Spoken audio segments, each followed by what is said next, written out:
this afternoon. It's 1 o'clock here. By the way, there'll be another match at 4 o'clock in Cyprus and 9 o'clock. And we're 7 hours ahead of New York to give you a perspective on this. And if you miss the match, that's okay. You can go to YouTube and watch it anyway. And please like the channel because it'll help traffic to the channel and help backgammon. So here we are at the Merit Open, and we have an incredible match between two grandmasters. Everybody knows Jorgen Granstedt, the only three-time world champion from Monte Carlo. Jorgen lives in Stockholm, and he's a sports bettor by profession, which is very common. The mathematical abilities and the sports abilities, backgammon players. I can name a bunch of guys in that field who have done very, very well. And Jorgen, of course, is just a sensational player. Hold on one second. What? Oh, no, not yet. Not yet. Oh, you've been a fan? Yes. Excuse me. So, Larsen is also a very, very well-known famous player. He lives in Luxembourg, but he's Danish. He's a Grand Master. In 2014, he won the Spring Cyprus event. He's been a Danish champion a couple of times. He's a very, very famous, well-known player, and these are two very, very great players and really nice guys. I have no one helping me with the commentary yet, but after this round, there will be people who are knocked out finally, and I'll have some good players to help me. If you missed the match that Mochi and I did together last night, it was incredible. It was exciting. It was fun, but it was very educational. It was like a whole class from Mochi about backgammon. So I recommend you go back and listen to that. We're getting started with the action. I'm going to go out right now and tell the players to get started. You see, we changed the colors of the checkers, and I put in my own black dice because I think they show up much better. I think that's improving quite a bit. We still don't have a clock where you can see the numbers real good, but I'll try and keep you updated on that. And lastly, I am keeping an eye on comments in the chat. So if you have comments, questions, if you want to put something in XG and tell me what was right or wrong, that's great. And we'll get started right now. I'm going to go tell the players to get going.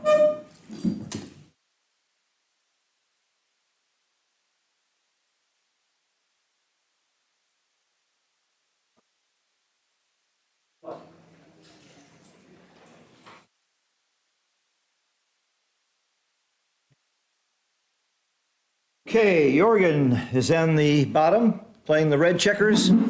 Mick is on top. This is a non-legal moves tournament, so if your opponent makes a move you don't like that's illegal, you can change it or not. I like that rule. Mochi doesn't agree. Mochi likes legal moves. It's one place where we don't entirely agree. And his dice on checkers are no good in these tournaments. Okay, so you can see Jorgen's off to a good start. Oh, he was off to a good start until Joker double four. I assume you make the 2 point and hit two. That's my play, but I think, yeah, who knows? You know, this is a tough one. I would make the 2 point, put two up, and go for a little bit of a blitzing play. He's thinking about it. He could just come out. You come down with two. They're all such good plays. I have a saying: when you roll doubles, find a really good play and then look for a better one, because there's no end to the different plays you could make with doubles. So I like what he's doing. He's looking at all the different options. Score matters. If you really want to win gammons, this is the gammonish play. It probably doesn't win quite as many games as some other plays. Now it's a clear pass. The question is he too good? There's no way that Jorgen would take this cube. I use Woolsey's law. I ask myself, would he take? If the answer is no, I only ask if I'm too good. And I think Mick's thinking he's too good. Too good meaning that he thinks he's going to win enough gammons compared to the games he might lose to be worth rolling on. And actually, you only have to worry about it for one roll, because every roll you can decide again. So you're looking at what's called market gainers. Is there a way on the next roll that Jorgen would have a take? And if there's not that many ways he would take, then go ahead and play on and see what happens. And I'm sure that's what's happening here, because I don't think anybody would take this.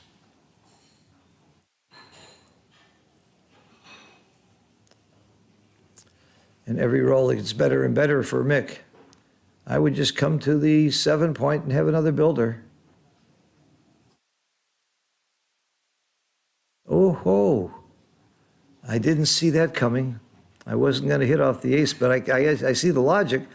The 7-point was automatic for me. This is my play, but I can see the beauty of going after the ace point. If he anchors on that ace point, not only do you not win too many gammons, but you also don't win some games. You lose some games. 3 checkers up. I like this play. I have to admit, I wouldn't have done it, and it's probably right. See what a terrible play that was? Because he got hit. You know, it's wrong. It's the one-ply hindsight rollout. I think you got to come in and keep doing it, don't you? Or do you give up now and go for the prime? Got 9 checkers in the zone. I can count that very quickly because my trick is I count the checkers that are not in the zone and then subtract. It's much easier than counting the checkers in the zone. That's a very good roll for Jorgen. This might be double pass now. I don't know if he's too good, still too good. I would give this cube and I would pass this cube. Let's see what the grandmasters say. Come on, don't make me look stupid. Well, I'm going to look stupid no matter what. Well, he did double. I would have doubled here too. And if I were Jorgen, I would pass. I like Pratt, position, race, and threats. My good friend and co-teacher from the Backgammon Learning Center, David Presser, is a big proponent of looking at the standpoint of position, race, and threats. And here you have all 3 that are in mixed favor. So Jorgen, if he gets lucky, would anchor, and then maybe he'd have to win from there. So he agrees with me. All right. I'm 1 for 1 on cube action. The only place where I was a little surprised was that hit off the ace, and after I saw it, I could see the logic of it, and I assume it's right. Anybody watching who put it in XG, let me know. XG I'm referring to, for the sake of some of you who may not be familiar, XG stands for Extreme Gammon, which is the best backgammon software, the only really top backgammon software in the business. If you really want to play this game well, you can practice against it, you can put positions in. It's the god of backgammon now. www.extremegammon.com. And when they ask you where you heard about it, from the internet, from a friend, or from Phil Simborg, I don't have to tell you what to check. Then contact me at phil@sim.org for a training video, 1-hour video on how to set up the program, how to run it, how to get into the nuances. Even if you already have Extreme Gammon, you'll save a few hours. I charge $25, and I use every penny to send boards to kids all over the country, all over the U.S. And there are similar programs all throughout the world, so support your local backgammon federation. We're doing much to grow the game and much to bring it to children. It's the best game there is for kids in the world. Teaching math, statistics, probability, dealing with good and bad luck, just like real life. Well, I don't see a lot of options here. I guess you make the 2-point. It's fewer shots to get hit with the 1, but now you have to cover it, and only 2s cover comfortably. I really like making the 2-point myself, but I would not bet against Jorgen. I spent some wonderful time with Jorgen in Japan. We had a great night in particular where we went and had some of the best sushi. Then we went to Never Never Land, which is the bar that Kenji owns. I would have sworn I was in the middle of Oklahoma. It was really fun. We had a really nice big chouette, and Jorgen and I were on the same side against a permanent box, and it was really fun. Matt Kongeyer was there, and Mochi, and Michi, and Akiko. I know it sounds like I'm name dropping, but they were all there that night, and they all lost except for the guy who was in permanent box, John Koeman, and me, because I made a stupid side bet and won big.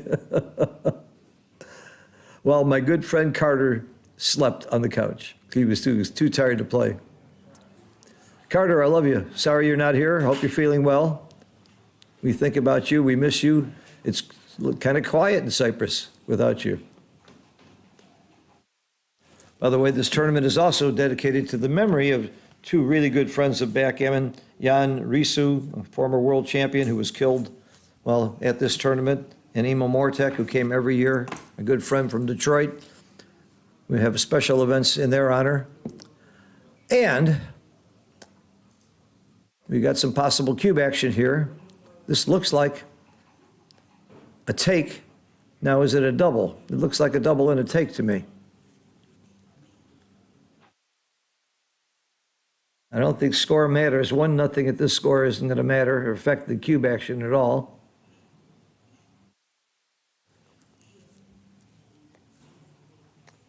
This is where you want to use your time on your clock on these cube decisions, because that's where the big swings are in these matches.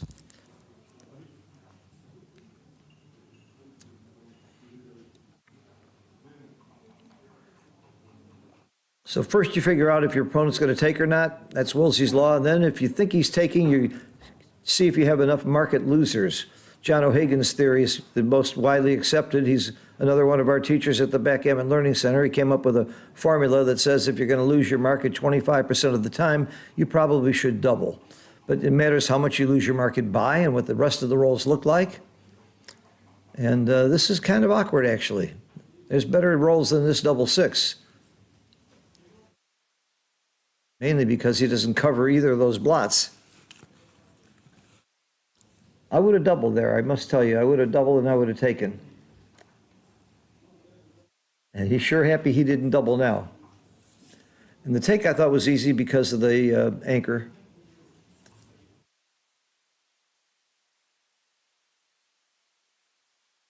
It's not an easy play. That's the first part of my play. I make the 18 point, then decide on the rest.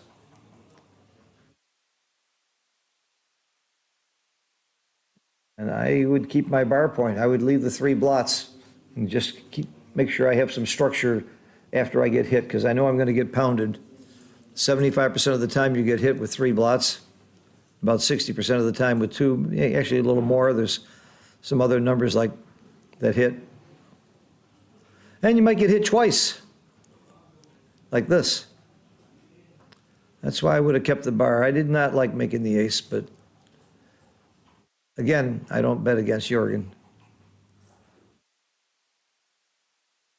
Sweden's got some great, great players. Thomas Tenlin, in particular, has really shown his class in recent years. And I'm proud to say Thomas actually took lessons from me at one time. One of my great former students that I'm very proud to say, and I have his permission to let people know that he did take some lessons from me. He took lessons from a lot of people, though, so I won't take full credit for him. Okay, he's certainly happy he didn't double now. The worm has turned, and now it's Mick that's thinking about the cube. And again, I think I'm taking, so am I going to lose my market? Well, if you make the 4 point and he doesn't come in, you certainly lost your market, but even if he makes the 4 point, you're going to come in 75% of the time. But I really don't like Jorgen's structure, having the ace point and a blot on the deuce, so that would induce me to double. And I'm not sure about the take, so that's another reason I'm doubling. In fact, that's the main reason I'm doubling. I'm not sure it's a good take. Yeah, holding the 18 point might make it a take. Yeah, this double seems very clear to me because I'm not sure about the take. So far, I've agreed with all the cube action. I would probably pass this. Let's see what Jorgen does.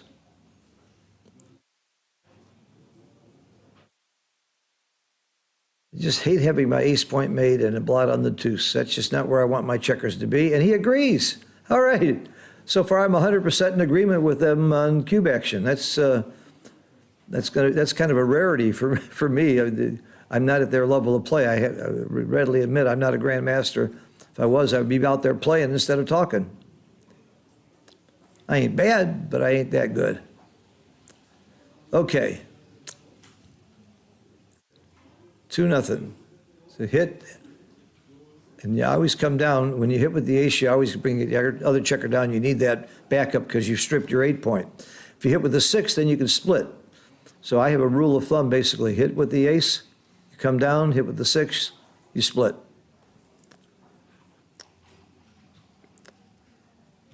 It's a nice pointing number, makes the perfect point.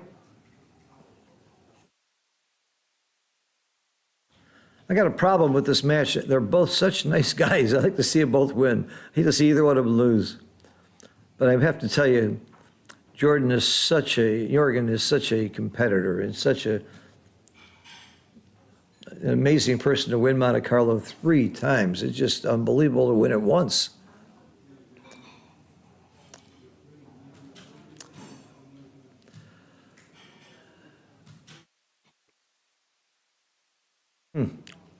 I wasn't sure that was my one. I was thinking 24-23. Make the 8-point. I was going to make the 8-point first and then decide on my ace. He made the ace first and now he's deciding on the 3-point. So I think he's playing super big. One thing he's thinking about right now is what numbers duplicate. 6-3 is a good number on the other side. 6-4 is a good number on the other side. 6-1 is a good number on the other side. So it's not that bad to leave those 3 blots out there if you're duplicating that very good rolls anyway. Then, of course, you hope he doesn't roll any of those rolls, and it didn't hurt you to make the play at all.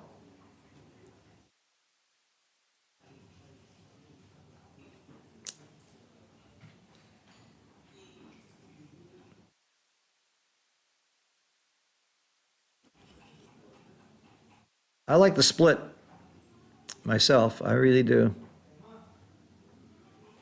I like 24-23. Okay.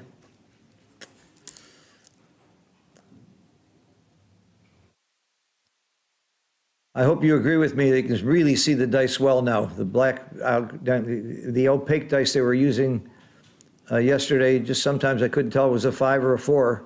So I think this is a real improvement.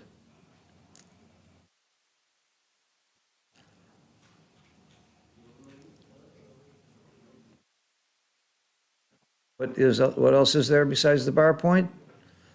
He's thinking about coming out and not leaving the blot out there, losing his midpoint. Cock dice.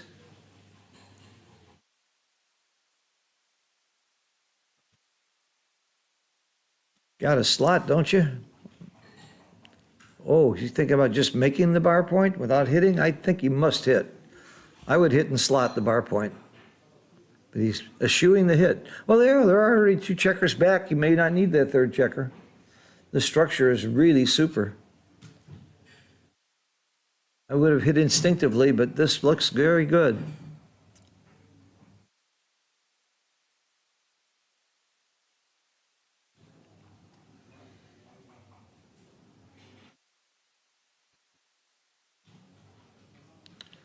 If you do this, I think it's just too ugly to go to the 6-point. Maybe that's the reason it's better to just make the point, because the 6 is too ugly. Almost half the deck hits you back. Now he's got a very commanding position. Yeah, I see the beauty of his play. I may be seeing it, looking at a cube too.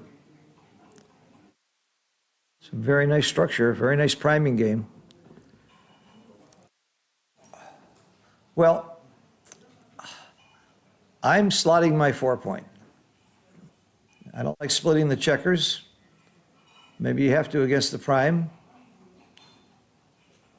If you read Mochi's book on prime versus blitz, you know Mick has got a priming game, so you do need to split.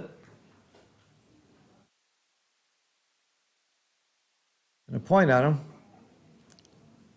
If he doesn't get hit back here, he's got a huge game.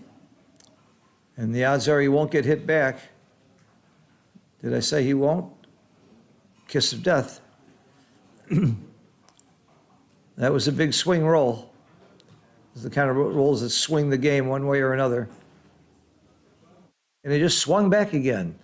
What's that expression? More swings than a schoolyard?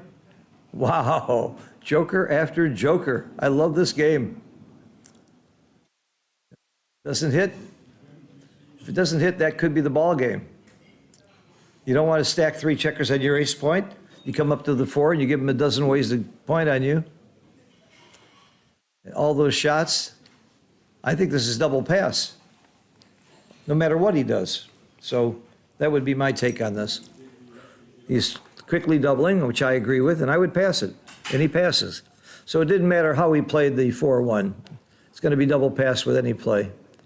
And again, I'm in complete agreement on the cube action. but I'm probably a little weak on the checker play because I didn't agree with all their checker plays, and very little doubt in my mind who I would bet on, the Grandmaster or me. I'm a voice master. They don't have a baby Grandmaster, I guess.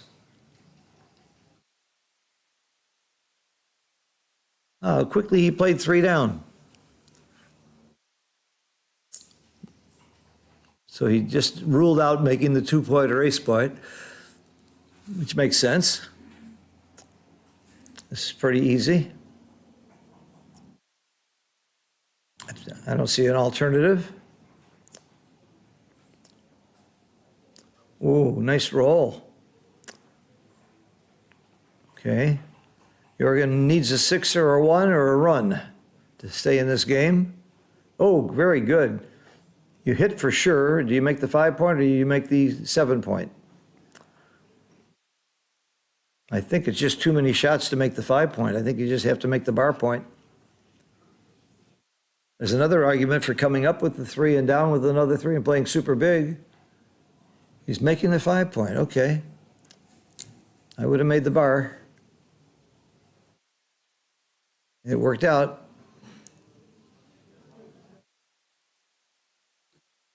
I come down with the 3. I'm afraid to come up with this 3. There's too many shots. 27 numbers hit plus the indirects. He came up, okay. He's inviting action, and he's not getting it. Great play. Wow. That happened. That's some of the reason to do this. I wouldn't have come up there. I would have come down rather. I'm getting a lesson in checker play.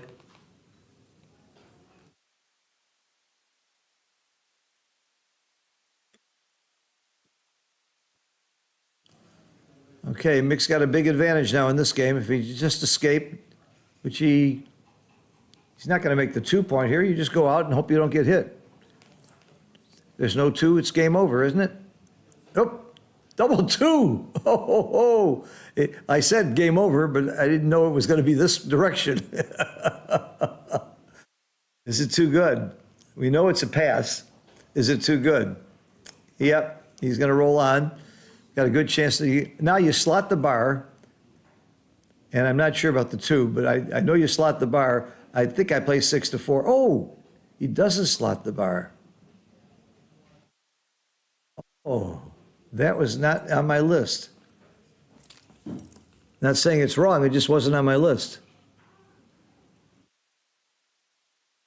He's going to hit loose with a 5 or a 4. If he gets hit back, he's going to be unhappy. Maybe it isn't too good anymore. Maybe it's just double pass. Ooh, there's some action. Now it's double pass. I don't think you can take this cube. It's too gammonish. It might even still be too good. It's closer to being too good than it is to being a take. I might have still played on there. I guess there's too many ways he can lose there if he misses, though. And an undouble gammon at that score isn't that huge. You got to look at gammon value. That's one thing that's interesting about match play.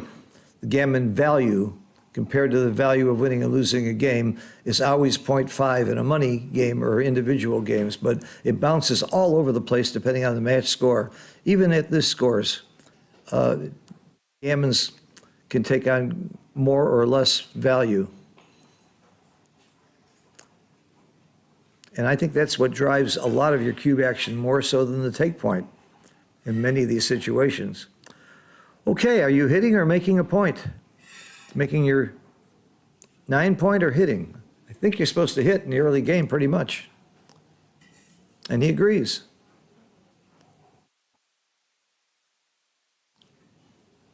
Five is beautiful, and the 4 hits. Again, you could hold the anchor, but in the early game, you'd rather hit than make a point most of the time. And all generalities are false. I love that saying. I would hit here too, but it might be time to anchor. So many return shots. Yeah, might be time to anchor. There comes a time where it's not the early game anymore, and we're getting into what we call middle game. And when that happens, I'm not quite sure. But one thing I am sure of, you're always thinking about what's my overall strategy, what's my game plan, how am I going to win this game? And Jorgen's decision was, I'm going to win it with an anchor game, not with hitting, priming, or racing, but I'm going to do it with a hybrid game plan called anchoring. We've got a whole series of lectures on that in our Backgammon Learning Center. And I think there's 11 different types of game situations. I think that's the most important because I think it's the most common. I think you're in a holding your anchor game more than any other type of game. So you better master that first. And that's the way we teach it. If you master that, you've mastered about 60% of all checker play and cube action. Even though it's fun to learn about back games and blitzing and end games and bearing off and all that stuff, but you need to learn everything. But the anchor game is what's going to carry you through most of the backgammon games that you play. So here we have anchor versus anchor, 5 point versus 5 point. I call it spy versus spy. First one who blinks loses. First one who comes off that 5 point, unless it's with a really good double shot or a double roll, is probably giving up the game. And both of these guys know that. So you're not going to see it happen. They're going to hold their anchors until death do us part.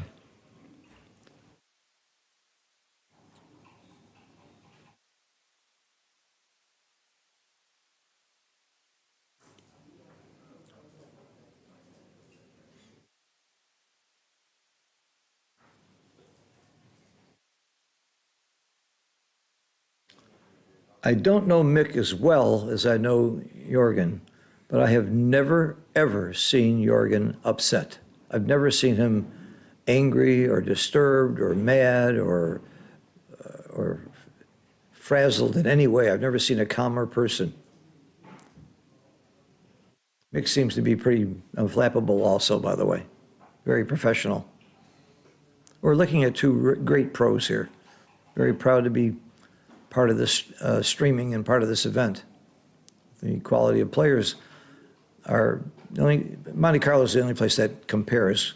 I understand the Nordic Open does too, and some people say the Osaka Open.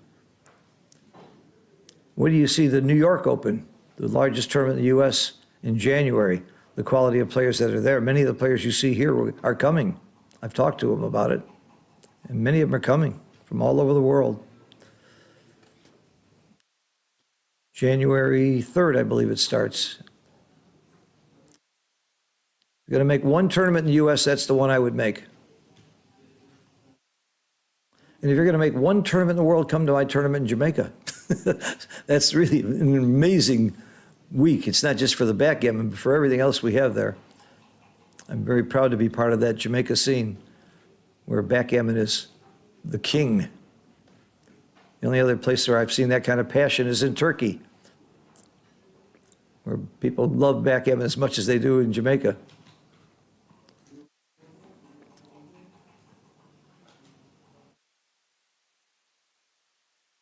Played in a chouette the other day with my Turkish friends and brought back such great memories. I'm now planning my next trip to Turkey, to Istanbul.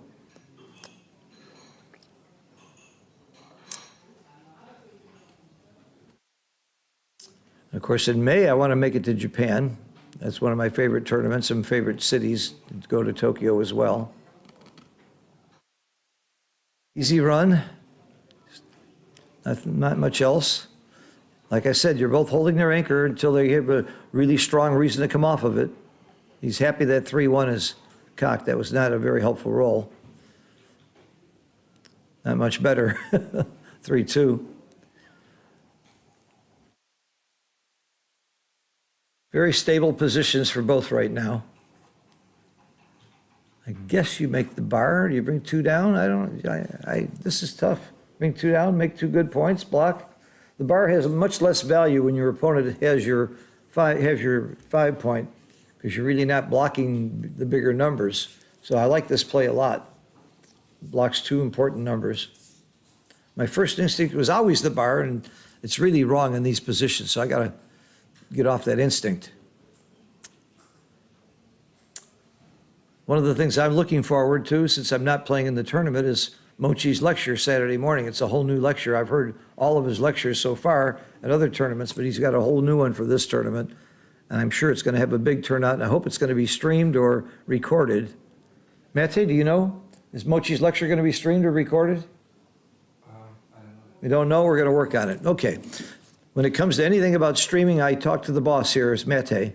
He's in charge, and he's doing an incredible job of recording all these matches, transcribing them, getting them streamed.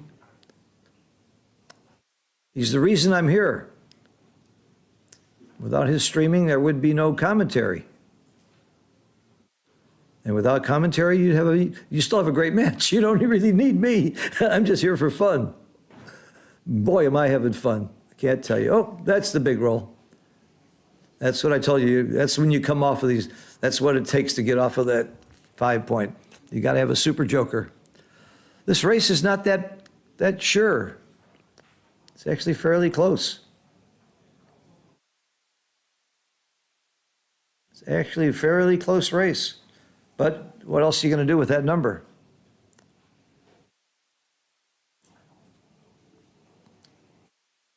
Making the ace point just in case something could happen. I don't know what it could be now, but I'm hard pressed to find anything that leaves a shot. But why not make the point? Why do I have it sitting there empty like that?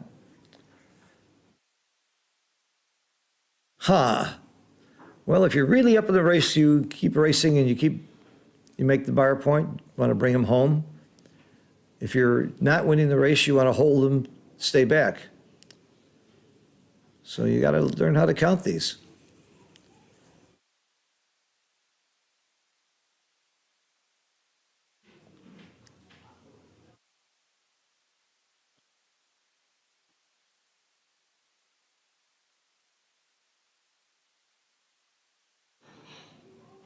I get 103 for red. 2, 72.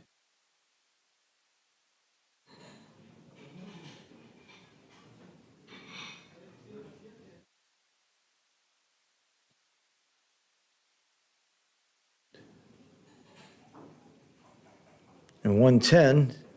So he's up about 4 pips. It's pretty much of an even race right now. And even though it looks like red's got the lead because white's back there, you just pips are pips. My old friend Jake Jacobs likes to say that. Pips is pips. And there's just not enough pips ahead.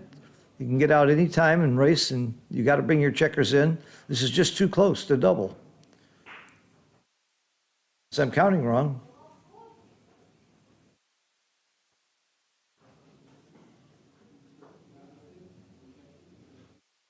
$103 for red.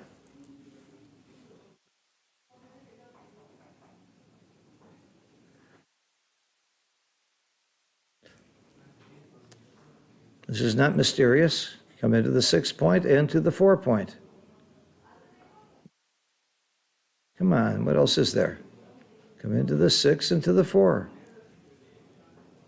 Waste a lot of time on this one. Into the 6, into the 4. Okay. I would have saved 10 seconds on the clock. Now you cross over with the 1. Okay. Now the race is getting a little better.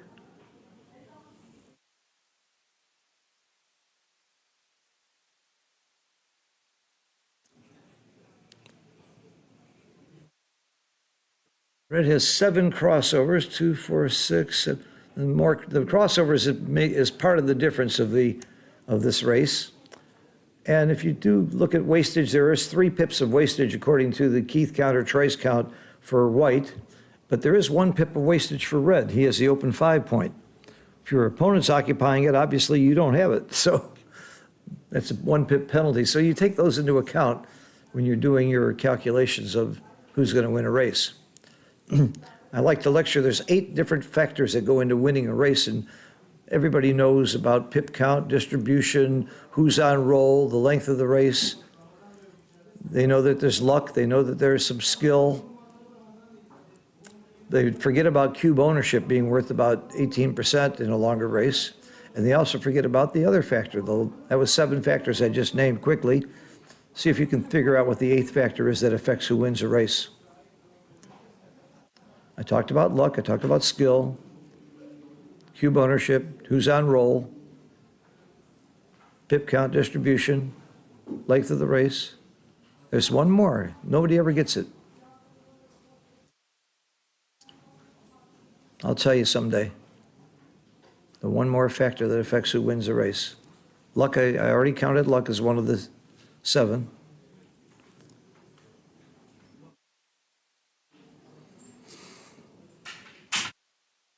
He doesn't want to be forced off with a 6, with 1 6, and have to be pounded on. That's what he's playing for there. I think you just bring 2 in off of the, what else are you going to do between bringing 2 in? Well, you could, yeah, you could clear the 7 point or the 9. If you're well up in the race, no, you can't clear the 9. You have to clear the 7 point. What is he looking at? You could keep all your points and, yeah, you can play off the 6 point and off the 4 point, leave the 2 blots and keep more of a block. I like this idea. Even if he runs with 1 checker, you're bound to hit and cover 1, and he may not be able to run at all. If your race is very solid, though, you wouldn't do this at all. You just break the 7 point. Got to bring him in to take him off. Okay, what's the 8th factor that determines who wins the race? Everybody? Cheating. People don't think about that. And I don't mean necessarily dishonest cheating. I mean mistakes. If you roll a 5-4 and you take off a 4 and a 3, you cheated yourself and you're not going to win the race as much. So I always add that as one of the elements that's involved, because the other thing is, in these kinds of positions, people aren't watching their opponents too closely. And even the most honest opponents tend to make mistakes in their own favor. So you better watch the checkers and watch how they move the checkers, even if it's a pure race with no contact. I like clearing the 7 point. I think he's up enough in the race with the crossovers and everything else. And leaving 2 blots makes it very, very easy for Mick to leave. Mick is going to be forced out with a 5 or 6, and he's gone with both because he doesn't want to get pounded. He's ready to just race. And yes, he's losing the race, but again, the cube is worth 18% more wins because he can use the cube to his advantage. He doesn't have to win the race to win the game. Red has to win the race. Jorgen has to win the race and get his checkers off first. But Mick can get to about 80% and use the cube and redouble and win when he would have lost 20% because he's got the cube. So the cube gets him more wins. But cube has other value as well. He can use the cube when he's like a 75% favorite, when he's a 3-1 favorite, and when his opponent still has a take. So he has the ability to raise the stakes to 4.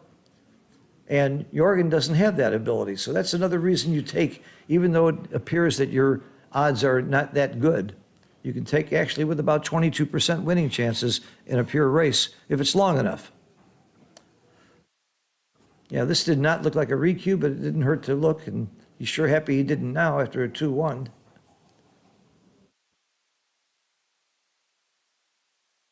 Ah, 2-1 cuts both ways. I just instinctively peel, but I can see the logic of filling points. I don't know. That big stack on the 3 point might be fun to go to the 1 and 2. These are not easy, but I'll promise you one thing, they're not huge. It's going to be very close, the percentages we're talking about.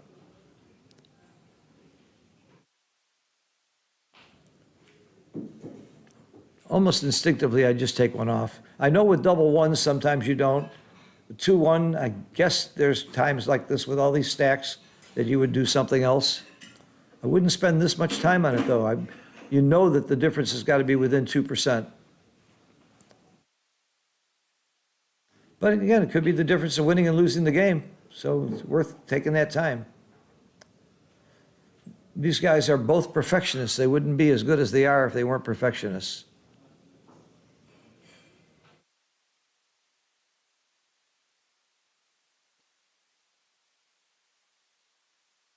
Double fours was a very, very big roll for Jorgen. It was certainly a cube saver and maybe a game winner. The average roll is about 8 pips, and double fours is 16 pips. That's huge. And Mick is not giving him much to worry about.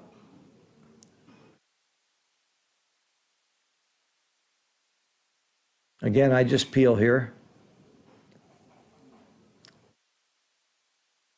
I love these black and white dice. Thank you, Phil, for doing this. We can really see the dice easily now. I was straining every roll yesterday.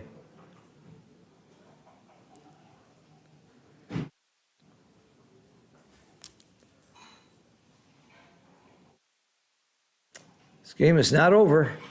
Oh, a 6 was very big there. 2, 4, 5, 2, 4, 6. If he doesn't miss, he wins, assuming no doubles. But the odds of rolling 2 1s or 2 2s are fairly high. And Jorgen can miss and not hurt him. So I don't think this is a recube. Such an easy take. And the odds are he'll roll a 1 or a 2 on the first roll, and there's a good chance he might do it again. Now it's going to be double pass, unless Jorgen rolls doubles. So he lost his market. Maybe it wasn't double for that reason. Now it's double pass. Because Jorgen can miss with 2s, and yeah, game over. Maybe it was a double the time before. You lose your market that easily? Or maybe it was just such a good sequence. It was a good sequence for Mick because he didn't roll a 1 or a 2. And you roll a 1 or a 2 20 times out of 36, so I think the cube action was correct. I think he was right to wait and right to double him out here. So I think I'm still batting 1,000 in agreement with their cube action. And I predicted before they made their decision, so I get full credit. Give me all my points. But this is not about me. This is about them. Oh, nah, who cares about them? This is about me. Maybe I got that confused. I'll have to rethink that, guys. Ooh, easy hit.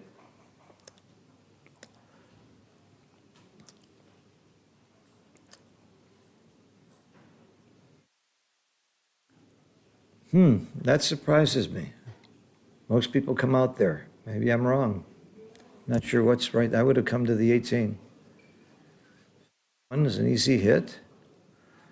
I guess he's going to develop his back game. I love back games myself. 2, and now you hit, of course. Yep, Jorgen's going to play a back game. Now it gets very tricky. I love these games. I invented a game called Pasco Game, and I named it after my good friend and one of my mentors, Jim Pasco. And it's basically a huge back game. And you start out in a big back game, and the other guy starts out normally, and by about the 4th roll, it switches. Because the guy can't go forward against a huge back game and have any hope of winning, so it reverses. But it's really great practice for these kinds of games. We had a Pasco Gavin tournament, a private one with 8 players at Jim Pasco's house many years ago. And Joe Russell, Steve Sachs, Victor Ashkenazi, Mochi, Michi, Falafel. Who else was there? I think Alan Tisch and I were the only non-giants there. And the finals was Mochi and Victor Ashkenazi. And they proceeded to challenge and play Jim Pasco. So what I'm talking about is just how exciting and interesting and fun back games are and how counterintuitive they are in many ways. It's all about timing and distribution, keeping your checkers in play, making the right points, and having good timing. And of course, if you're defending the back game, which I think is the hardest game to play in the world,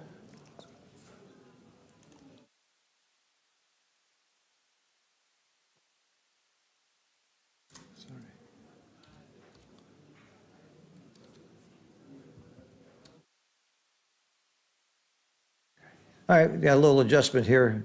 Change Mick to Michael. Michael Larsen. He still goes by the name Mick. Yeah. Okay. No, not. All right. Thank you, Mate, for the correction. I'm not seeing anything in the chat. Oh, see. Hi. It was a 1-1-1 no redouble. Okay. Thank you, Reese. I agreed with the no redouble, and then he certainly did double at the right time and got the pass. Okay. You don't double back games too early because you don't lose your market. I mean, there's nothing, even though clearly Mick is in the lead in this game, and clearly he's going to win a lot more gammons, what can he possibly roll where Jorgen won't take next time? So you don't think about the cube just yet. I've got a whole formula for when you double each type of back game. Now the 2-4 back game is very easy to time. It's not as difficult as the 1-3, 2-3, and 1-2, 1-3, and 2-3 back games. Those are what I call the super back games. They're hard to time, but they're fantastic games to play. The 2-4 gets gammon far less than those other games, and it wins earlier because you get the shots sooner. But one advantage of the 1-2 back game, if you can time it, is if you get one checker, even if he's down to 11 checkers off, you're often going to get another checker. And with the 2-4 back game, you just hit and win if you have good timing.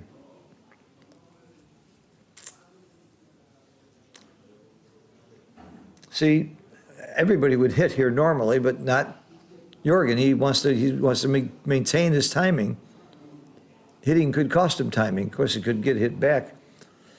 But 1993, Kit Woolsey wrote an article on the importance of holding the midpoint in these types of games. And I think Jorgen may have read that article, or he could have written it probably, but he didn't want to give up the midpoint. Outfield control is another factor of playing back games that's so critical.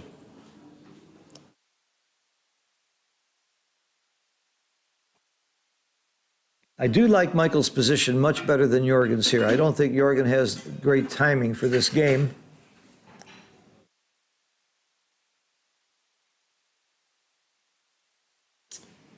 I would bring the checker down, but I'm not sure why he left it on the 14. I would have played that checker down. The goal is to make the outside prime. I'd like to recirculate. If I'm Mick, I want to recirculate those two checkers that are on the 6 point. They're not very helpful for me. I would slot with a 3, for example, and hope to get hit. Like right now, I would slot the, I would have slotted the 3 point, but he wants to make the outside prime. There's 2 blots in the other board. I can see this play. This is what makes back games so much fun to play. And by the way, I'm not sure that Extreme Gammon, in fact, we know Extreme Gammon doesn't get them all right. And I trust Extreme Gammon in most other types of games with my life, but not with back games. You didn't really have to roll it out to be sure, and even then you might be wrong. That's something we hope to improve on. I helped develop Extreme Gammon. I helped Xavier market the program and with some of the features of the program, and I'm hoping to be involved in improving it much more going forward.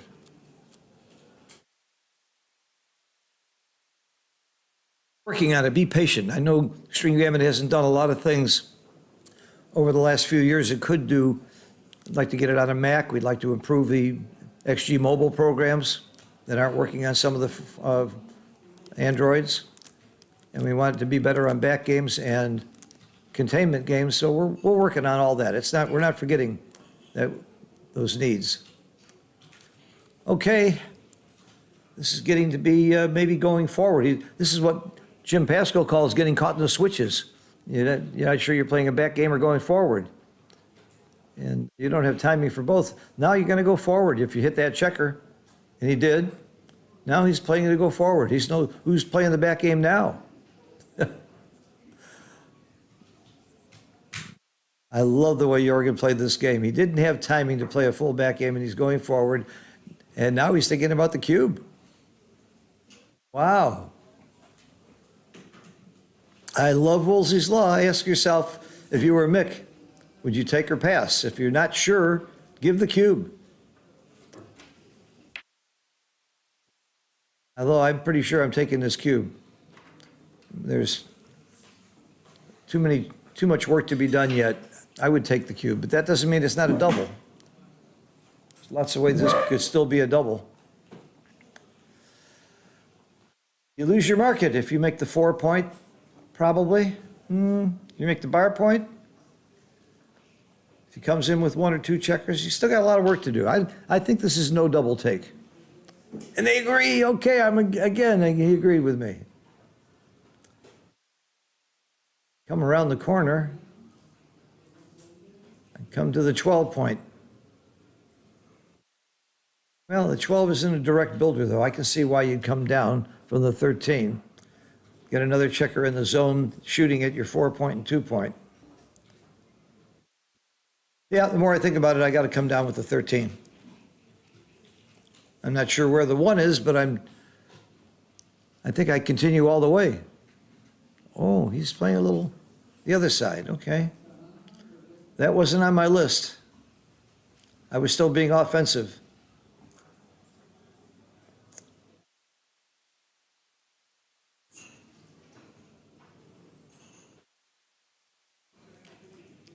I think if he had brought that checker down now, it would be double pass. I really didn't like that last play. I really didn't agree with it. I didn't like it. And I would almost bet it, even against Jorgen, that coming down, playing offensively and going for your checkers in the zone. I wasn't worried about getting my checkers out of there yet with 2 checkers on the bar. Of course, now he might have a take. If he had made my play, it would have been a pass. He might get a take out of this play. It's called weavering your opponent, making an intentional, a little bit worse play or waiting until he has to take. I know that's not what Jorgen is thinking. I'm sure he's thinking he made the right play, and he might be right, just because he disagrees with me. Simon, still hello. Simon Bargett saying hello. Yes, happy to see you. And Reese, happy to see you on the chat. Look forward to any comments or questions, suggestions. Okay, so he doubled. This is not a fun take. I think the main reason I give it up is the score. Because I'm winning, I'm going to be a little more conservative. This is a highly gamonish position. And again, they agreed with me. He gave it up, and I would have given it up too. It's just too gamonish. So maybe Jorgen's play was right. I guess that's something I shouldn't be saying. Maybe Jorgen was right. And maybe I was wrong. Probably he was right. I'm going to use the word probably now. Probably his play was right and mine was wrong, but I don't understand it. I need someone to explain to me why you don't play offensively and come down there.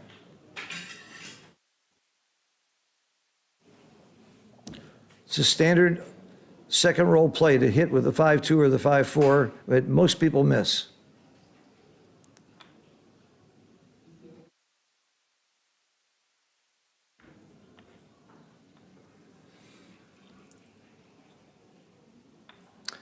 That's called the golden point. It's worth gold. Your opponent can't make it, and now you got it.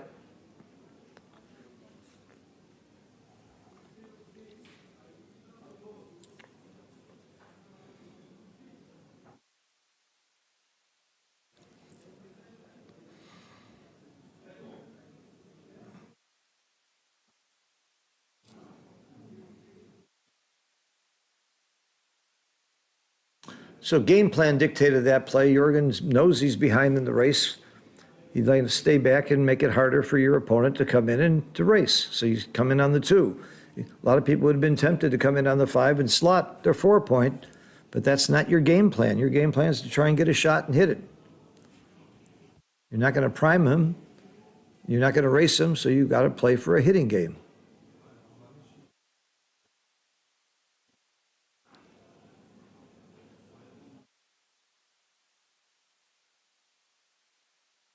And his strategy paid off. He got to use that checker to hit. Well, this is simple. You come in on the ace and clean up the blot. Yep, just like I said.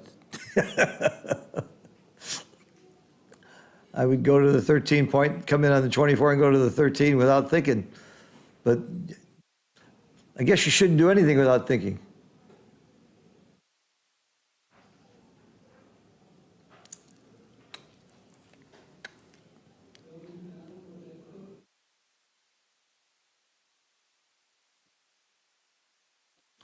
This is my play. This is my automatic play.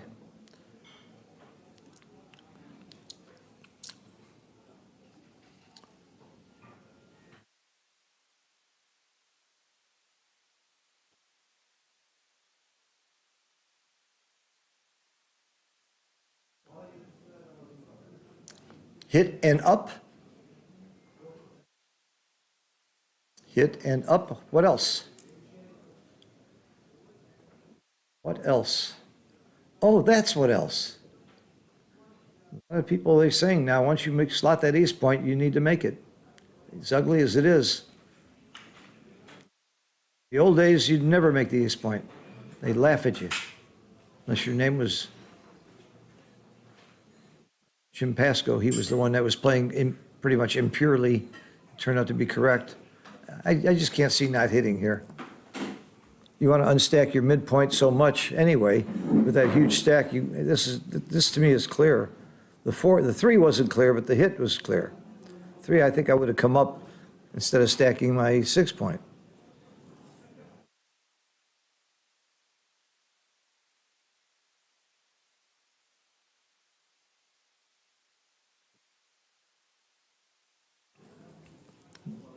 Now I see covering the ace.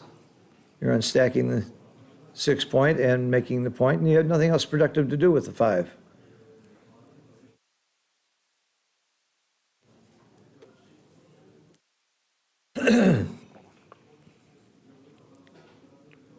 Slotting's very aggressive here. Got a lot of covers, and you only get hit 14 times out of 36. Oops, I'm sorry. Double ones doesn't hit 13 times.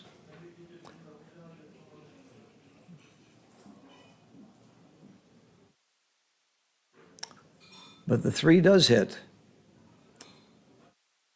I still like the aggressive style of both these players. I think that's one thing that greatly separates the top-level players from your average players is top-level players are not afraid to take calculated risks. They're not taking ridiculous risks, but they're taking more risks than the intermediate and lower level players are risk averse, and they're playing too carefully and too safely. And then they find out later on that they are forced to leave shots when it's much worse after your opponent's made more points. So take your risks now and keep your checkers in the positions, in a position where you want them to be. As Paul McGrill says, you listen to the checkers, they tell you where they want to be. The difference is he really heard them.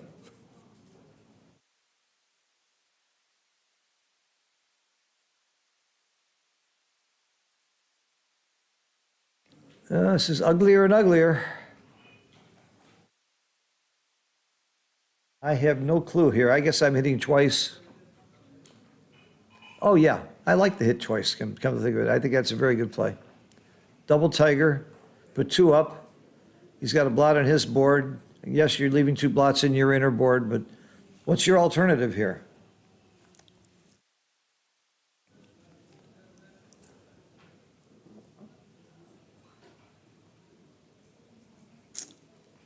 What's the alternative to hitting twice?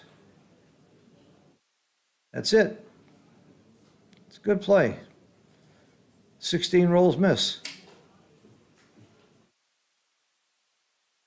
And that's not one of them. How could he hit twice there? What a dumb play that was, huh?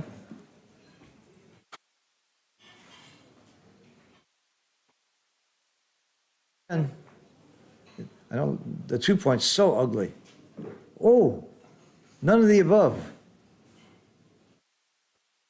Wow, it's all about game plan. You're winning the race. You just race. I just thought you have to hit off the bar. It's just instinctive for me to not let him have that point. Wow. I understand the logic, though, up in the race, but he's giving him so much. All the 2s hit, and oh my goodness. I would have hit. Double 4. First you make the 5 point, then you think. I think you make the 5 point, then you make the 4 point.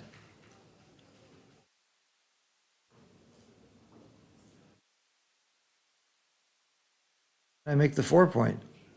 Would you come off the 20? You play to the 16 with 2? This is a hard one. I can't wait to see what he comes up with. That's my play. That was my play, so I'm happy to see that. Now he's very happy he did that. He's got a very strong position as a result of that play. Yeah, I like this again. Double tiger again. Thank you, Michi, for the terms from your wonderful books. The double tiger getting off the mountain. Michi and Mochi have both written some very good books lately. And a friend of mine, who I respect highly, Tobias, told me I got to get Francois's new book, which I just ordered from Carol Cole. Francois Tardou's new book, he says, is sensational. So I got to read that. I learned so much from these books, and I steal so much to use for my lessons. It helps improve what my teaching, which is what I do for a living. Okay, I love this double. I love this double. It's very, very gammonish position. He's got 20 numbers that hit, plus double fives are pretty good. So there's 21 pretty good numbers.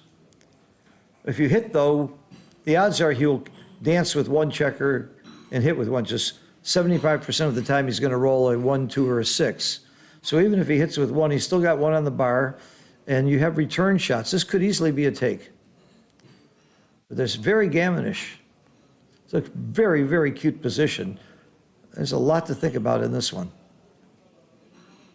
And I am not going to make a prediction. I'm just going to, this one I'm going to sit out. And just let the experts tell me what they would do. This is very tricky. I think it's a wonderful cube.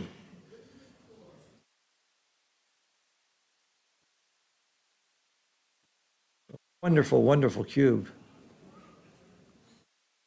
And he passes. Great cube. I'm not sure of the pass, but I'm sure of the cube, because I'm not sure of the pass or take. Wow. That was a very, very exciting cube situation. That's one I want to review.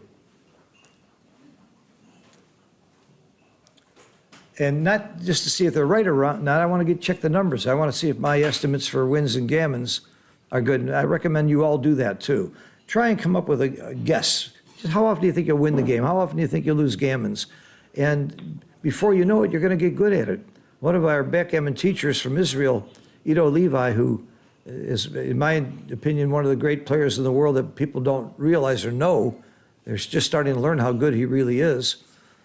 He can estimate wins and gammons, I think, as well as anybody I've ever seen. John O'Hagan's very good at it, too. And you know how they got good at it? By doing it. They just do it over and over again, and they come up with these, and they see what their numbers are, and they get better at it. Again, one of my favorite sayings, excellence is a habit.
Now, hitting doesn't accomplish too much with that board, but Mick's got a very strong position here. I think this is a double. I'm not sure it's a take.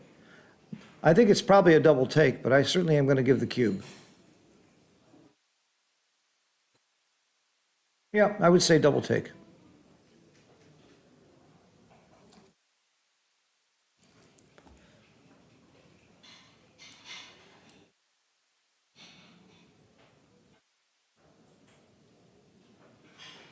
Okay, there's the cube. There's the take. All right.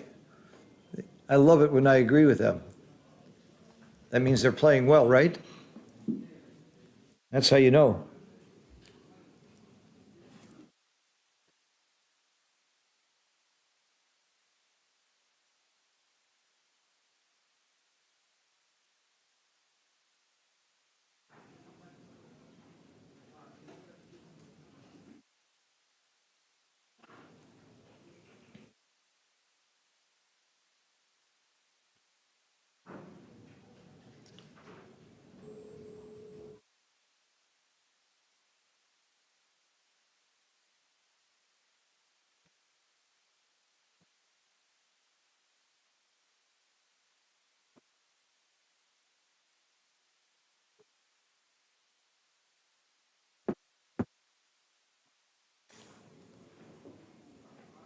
Going for the throat, we call that.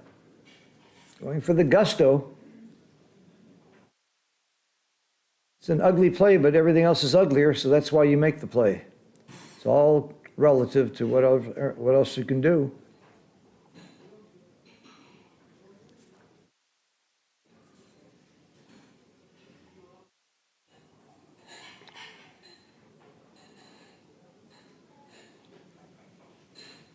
That's a nice roll. That's a very important anchor right now.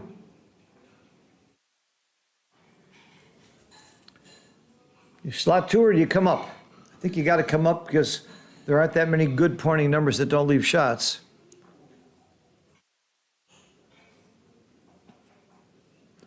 That's a very good pointing number that doesn't leave a shot. The rear, because you're racing.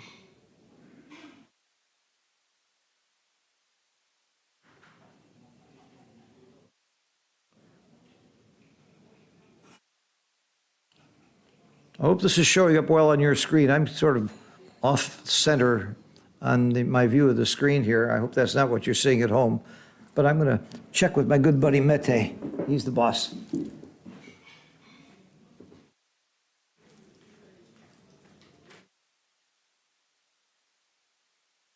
screen's off balance somewhere. Is it everybody or is it just me? No, yes, it's.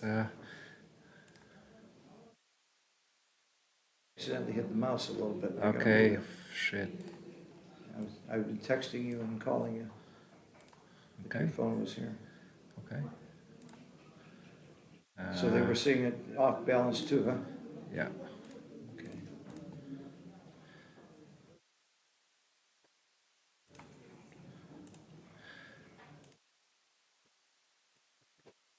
Okay. It's a little blurry. Why is it blurry? That's me. Okay. Thank you, Mete, for straightening out our screen. Little technical problem there. I moved the mouse the wrong way. I'm not very good with animals, especially with mice. Isn't it amazing? I'm so bad at technology, and my son is head of a major division of technology at Dell Computer. I don't know where I'd be without him for several reasons, because I love him so much, and my whole family, both my kids, I'm very proud of, but he also helps me with technology so often, in so many ways. My granddaughter just got into a major advanced educational program. I'm so proud of her. My granddaughter, Evie, she's not only beautiful and sweet, but she's a brilliant girl.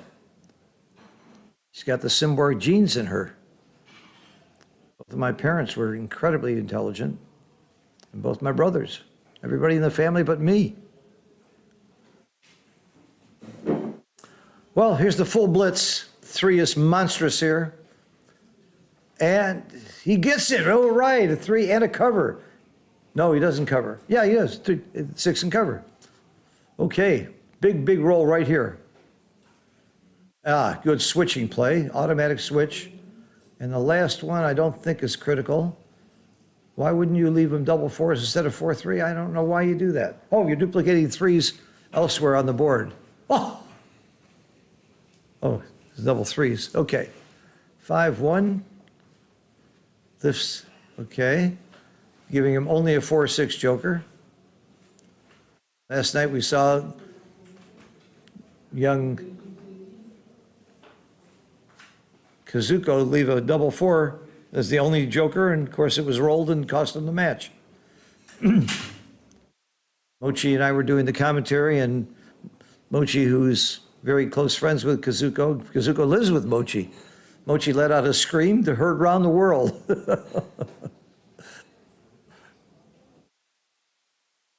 Later, I went and put my arm around my good friend Kazuko, and I said, "Don't feel bad. You're 28 years old. This is going to happen a lot more times."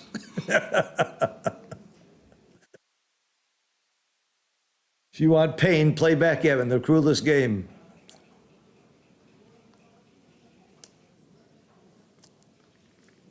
Which is what happened here.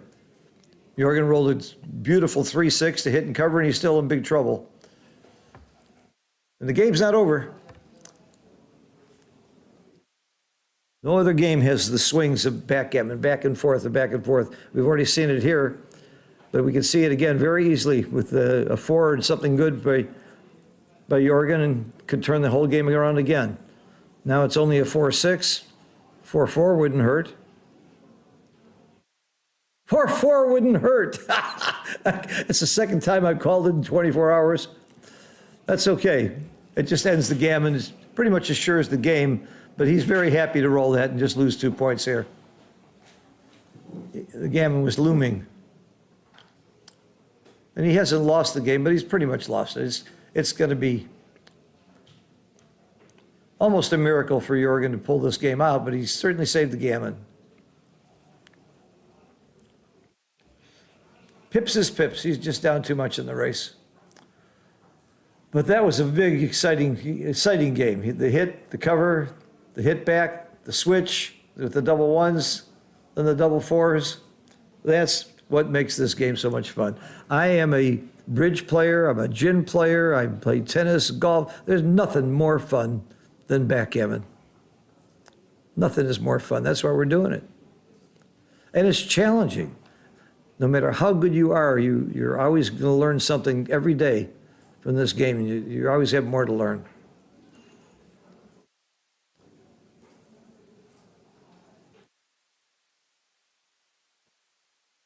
Someone once asked me, what do all the top players have in common? And I think the one thing is the thirst for knowledge. They constantly want to improve.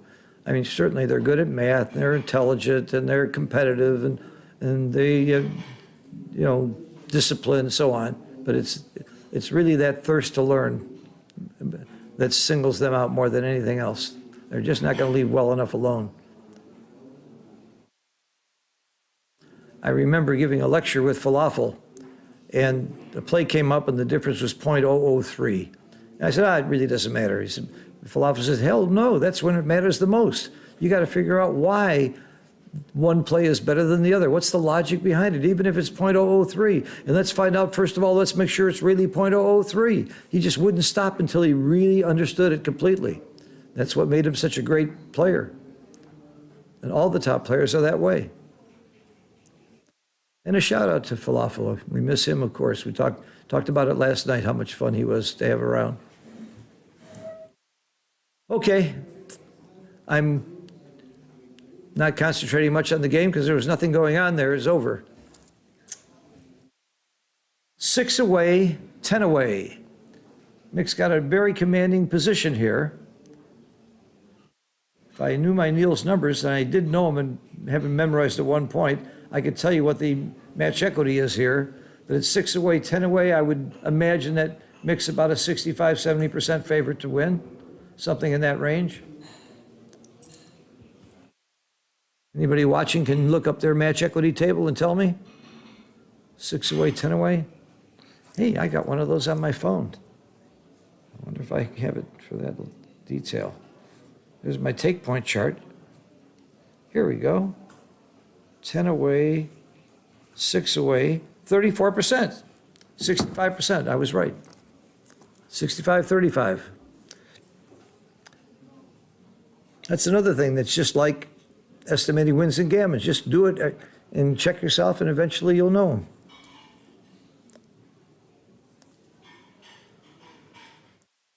Beautiful roll, beautiful play. It's a way to dig yourself out of a problem is roll double fours. I come out to the bar here. You want to challenge him. You don't want to get stuck back there. Going out to the 18 is so often right. Ah, there's a cube I didn't see coming. That surprised me. Okay. When I'm surprised, I take very quickly. It's reverse Woolsey's law. I invented that one. I got Kit's permission to use it. If I'm not sure it's a double, I'm sure it's a take. I wasn't sure of this double. I didn't even see it coming. So I take it. And he graded. Now I see why it's a double.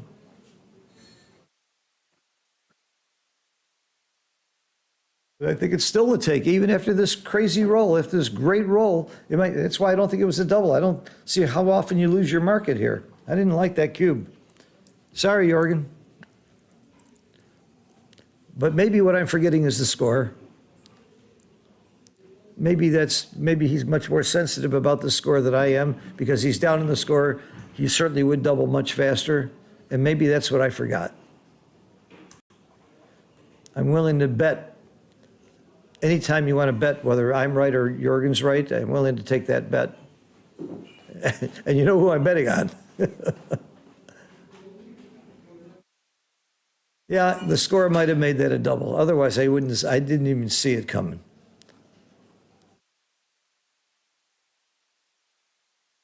I've been playing money backgammon and chouettes for most of my adult life, about the last 50-something years. Although it could be argued I'm still not an adult, but I'm more used to money playing, and money, I never would have cubed that. But at this score, you need to change your thinking when you're down.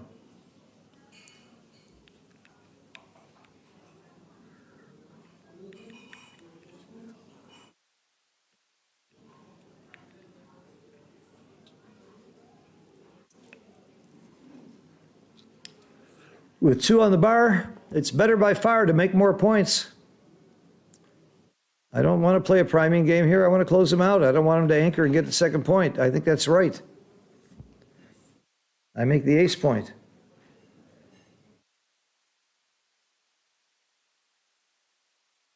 Not sure about that 5. I might have come to the 3 point, but I certainly would make the ace point instead of the deuce. Don't want him to anchor, a second anchor. Okay, all forced by logic, forced by the rules. Now you must hit loose with any 1, 6, or 5. 6-1 is perfect. How could he take this cube? You might ask yourself. Well, I grabbed it too because I didn't think it was a double. I would be in the same boat as our friend Mick Larsen here.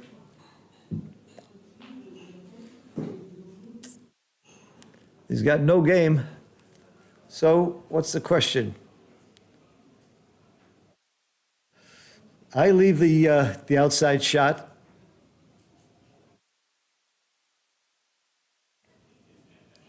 With the checker on the bar, I'm not that scared. Oh, leaving 2 outside shots. That I wasn't sure of.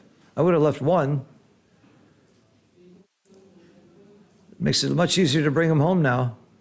Very nice play. Now you can bring them both in safely. And why don't you bring them both in safely? Give me a good reason. I can't think of one. I wouldn't have done it this way. I don't like 5 checkers on the 6 point. I would do it the other way.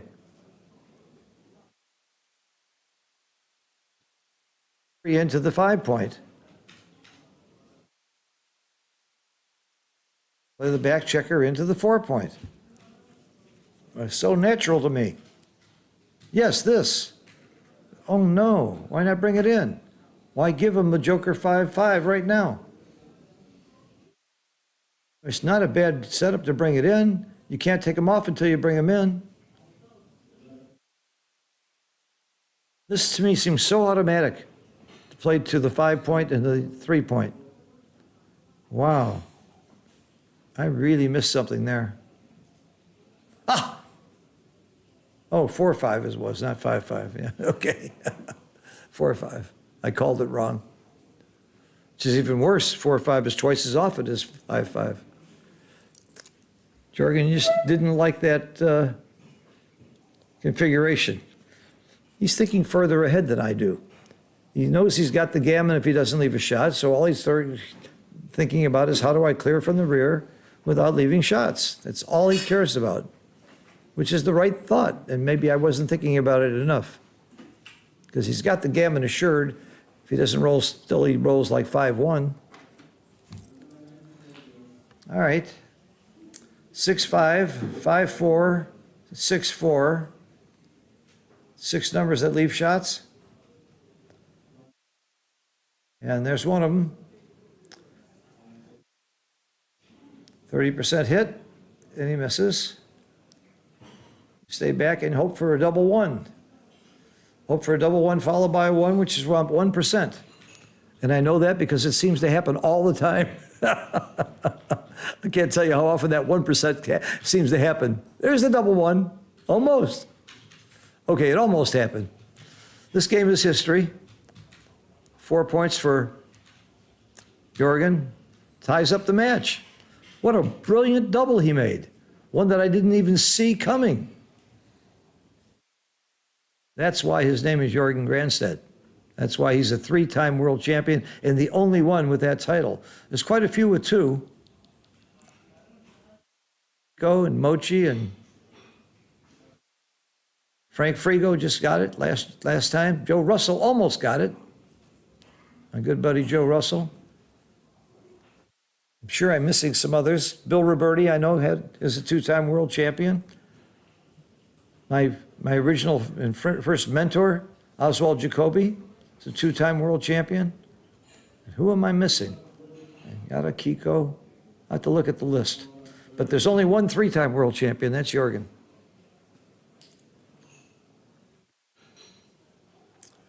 So we got the Swedes against the Danes here, and that's not an uncommon matchup in backgammon. Per capita, I'm sure that the Danish have, we were talking about this morning with my friend Jan on the tennis court. We're playing tennis every morning at 9:30. And per capita, there's no country that compares with Denmark for backgammon activity and the number of players. He said there's a tournament there every day. I live in Florida, and I've been commuting to New York a lot because there's so much action in New York. But in the United States, we have nothing that compares with Denmark. And Sweden and Norway also have incredible, and Germany, all the Nordic and Northern European countries are just real hotbeds for backgammon. And Turkey has become a powerhouse. England and France have always been strong. And of course, we know the new exciting country for backgammon is Japan. So many really top players from Japan. The United States still has a great group of players and not that many new young ones coming up, not like Japan. That's where the hotbed of these young new players is right now. Got Mr. Robello up in Canada. Oh, how about Kerry Hardy from the U.S.? He's a great young player coming up.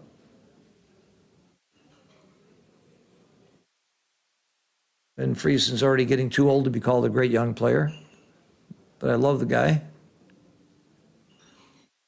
Pat Kongeyer is an old man now, the genius. He was our real big hope. David Wells, he's an old man now too, with an 8-year-old daughter and more of a seasoned professional instead of the young, hot kid that he used to be. He's still a great player. We have a semi-high holding game. Even if he makes the 3-point, we don't call that a back game. We call it a double holding game.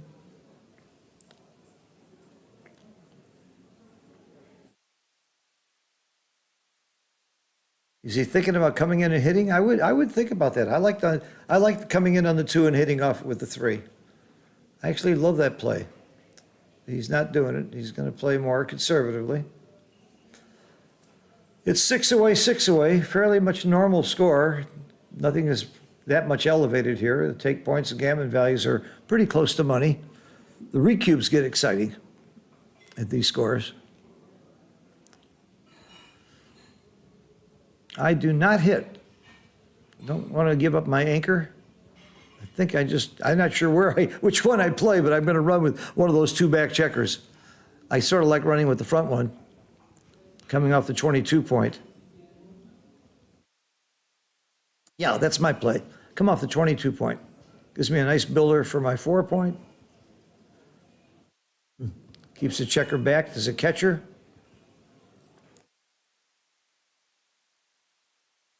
Oh, you can make your opponent's bar point. No, it's 6-5, not 6-4. I'm wrong. I'm sorry.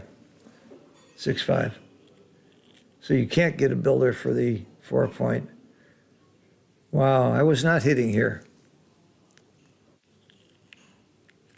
I was looking for something besides the hit.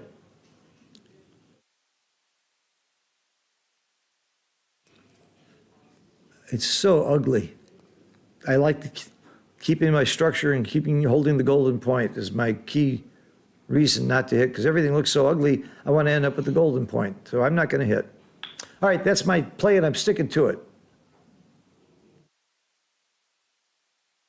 That's my play right there.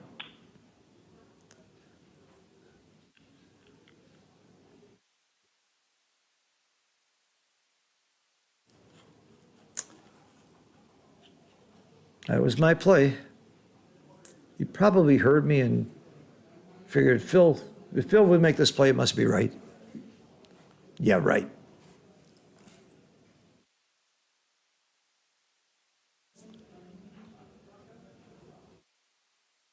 We got action here, baby. We're going to come in and hit somewhere. Like I said, come in and make the point somewhere. You'd love a 3. He got it. That 3 is big. He needed that anchor. He needed that 18 point there.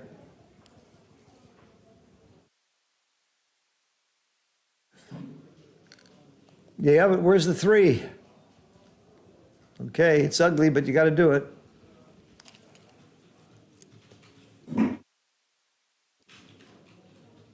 Yeah, this play is clear.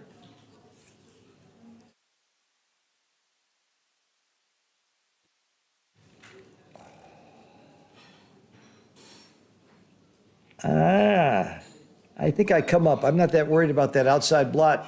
I wouldn't mind if he has to come off the 18 to hit me. I like this play.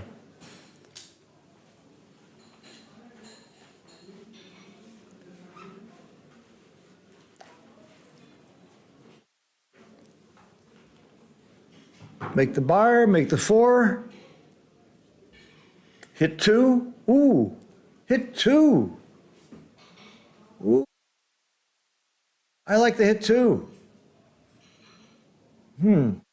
Okay. I would have hit 2 there.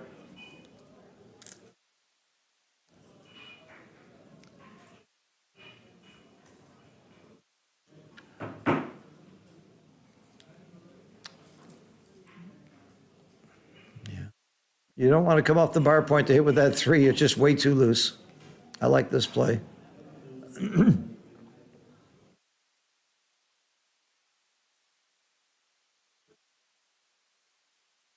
Well, I don't see what's so hard about this. I hit from the 24. That's it. Took him, maybe he didn't see it. It was so obvious to me. This is so obvious also. You obviously do something.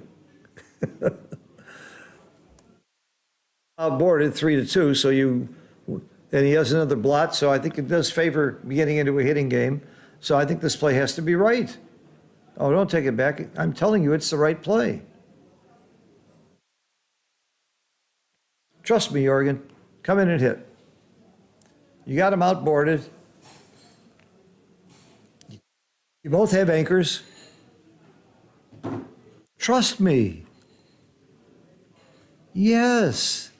Yes. I love it. That's the action play, too. We want action. Do it for the fans. And it worked. It worked. You didn't get hit back. Go forward now. 5-4. Not exactly pretty. And to clean up a blot, take the 4, take it to the bar point. Yeah. Okay. It's all coming together.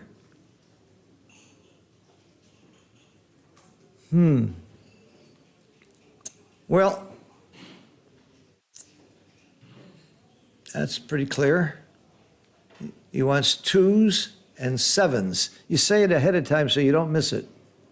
And sure enough, you got the 2. He knows he's going to hit. He knows he's coming out with the 6 because there's no other 6.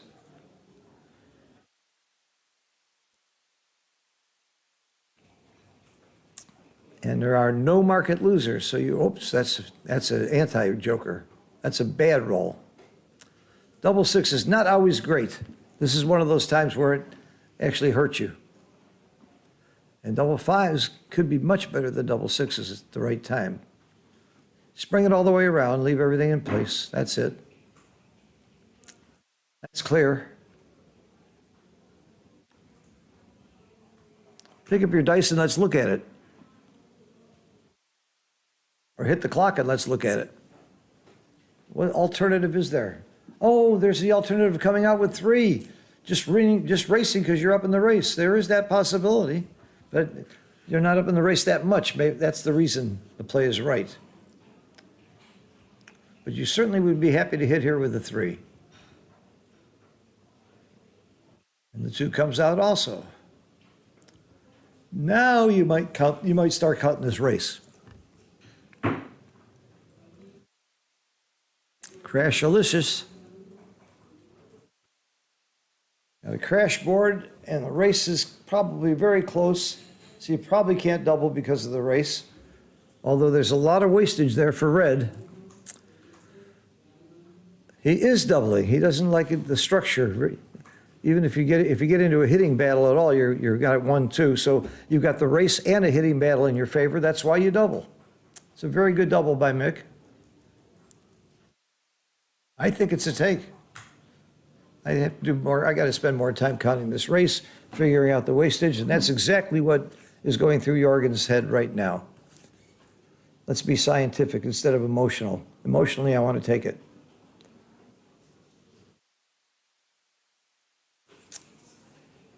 Oh, counting this race is tedious. Where's the button that gives you the race, the pip count? It's the board I want to develop. Just hit a button.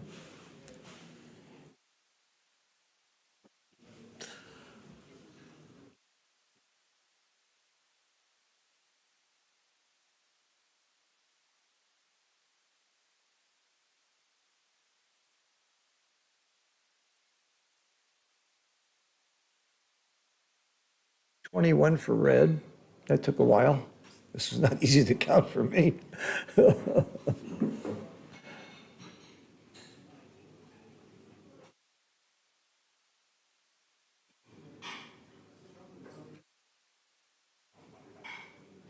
And he passed. And the race was actually pretty close, but then when you take the wastage and you take the fact that if there's any hitting exchange, he's going to get killed, I like this pass. But the double was a beautiful double. It might have been a take. I thought I might have taken it just based on the race, but Jorgen knows better. That's a position that is not a reference position for me. It's not one I've seen too often in my life. After that crushing double 6 roll.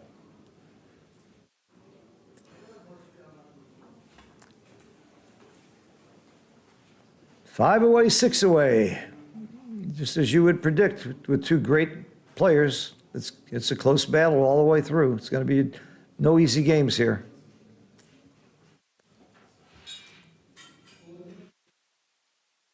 Two gladiators really going at it here. Wow, this is really something here. I almost always just hit off the 5 point here, but then you're leaving so many blots. You make the 9 point. What do? The last one has just come off the 18. That's for sure. Now, the last two is the real question. I like this. That's great structure. No matter what, you've got good structure.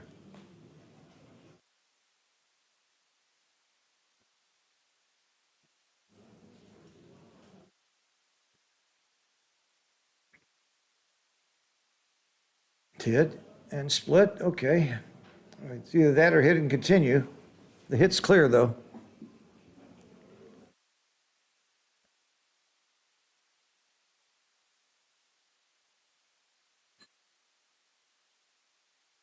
Very nice roll. Comes in and hits, and then down.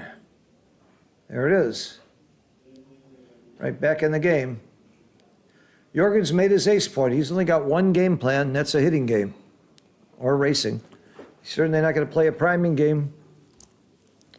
He could play an anchor game. An anchor holding game is one of the 4 game plans that we call at the Backgammon Learning Center. Racing, blocking, hitting, or anchor as the 4 strategic games that you would think about.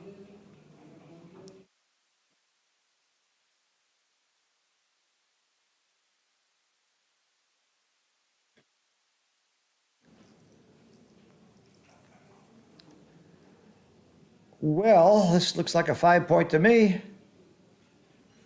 5-point is the 5-point. Racing, you know, when you're up in the race, you're supposed to race, but the 5-point's just too delectable. But you are playing into his hands of letting him attack you, which is what he wants to do after he's made his ace point. I would make the 5-point, though. The other choice, of course, is to run out to the midpoint. He took my play. Okay. Usually, if it's wrong, it can't be wrong by that much, so that's another reason to do it.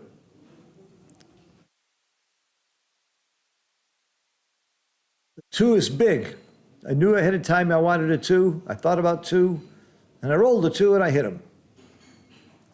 And I thought about the 1 for the same reason. Think about what you need before you roll so you don't miss the shot when it happens. That's why you rarely see top players miss a shot and just not see it.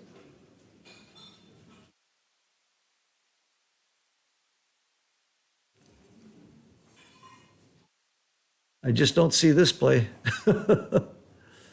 1, 2, 3. Oh, gosh.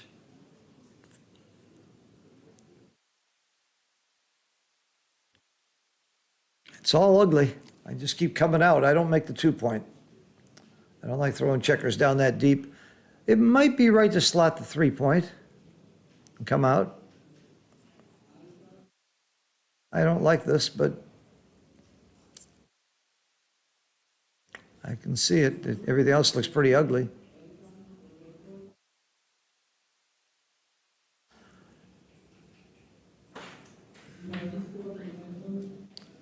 I like this better than making the 2-point, but looks like Mick doesn't.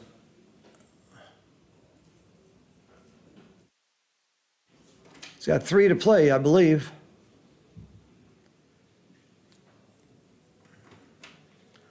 Okay, he made the wrong play, quote unquote, wrong by my definition.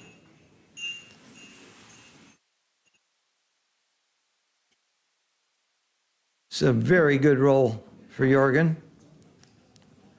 Last one comes down. If he doesn't roll a 3, you probably can double. Well, it depends. Oh, I'm sorry, last one covers, obviously.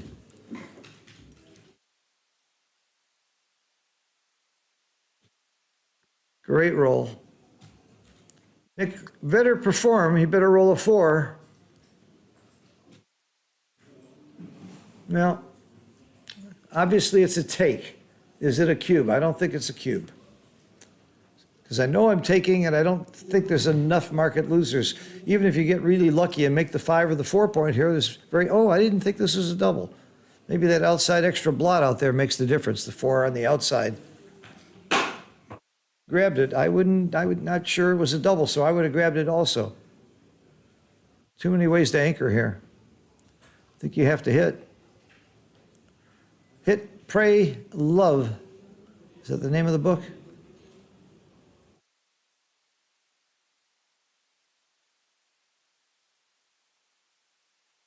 Big, big dance. That was huge for Jorgen. This is the second cube that Jorgen's given that I wasn't sure about. That seems to be working out pretty good. This is a horrible roll, however.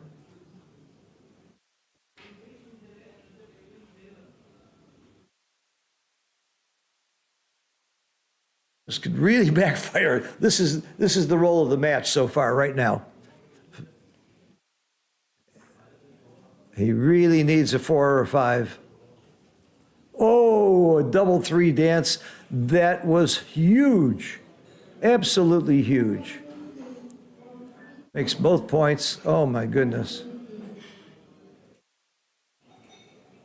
That was a monster swing in favor of Jorgen, making his double look brilliant. Just like I said, it was a brilliant double. Wow.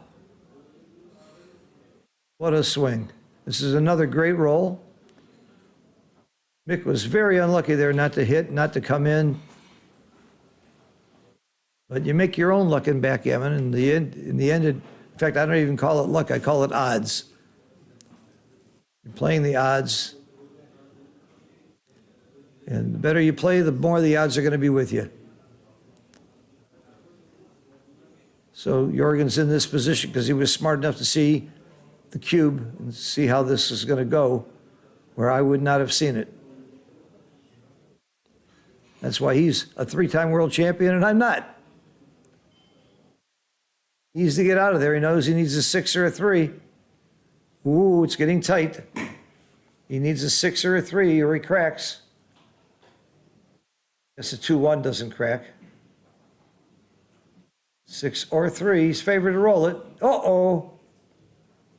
He's still got some time. 4 checkers on the bar.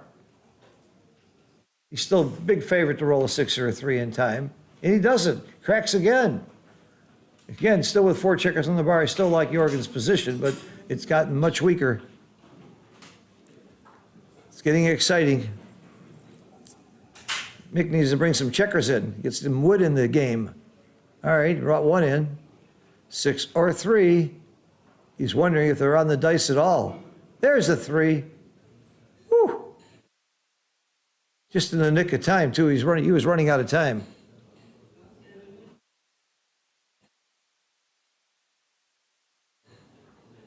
That's a great roll. Getting it around. All right, you just now rolled, get a little number in there. That's perfect. Oh, not quite perfect at all. Oh my God. Look at this roll. Double 2s. I didn't even think of this roll. Oh my God. What a cruel game this is. He's got one more. He's got one more. He moved it very quickly. He's got one more. He's got to leave a blot. That's for sure. This is right.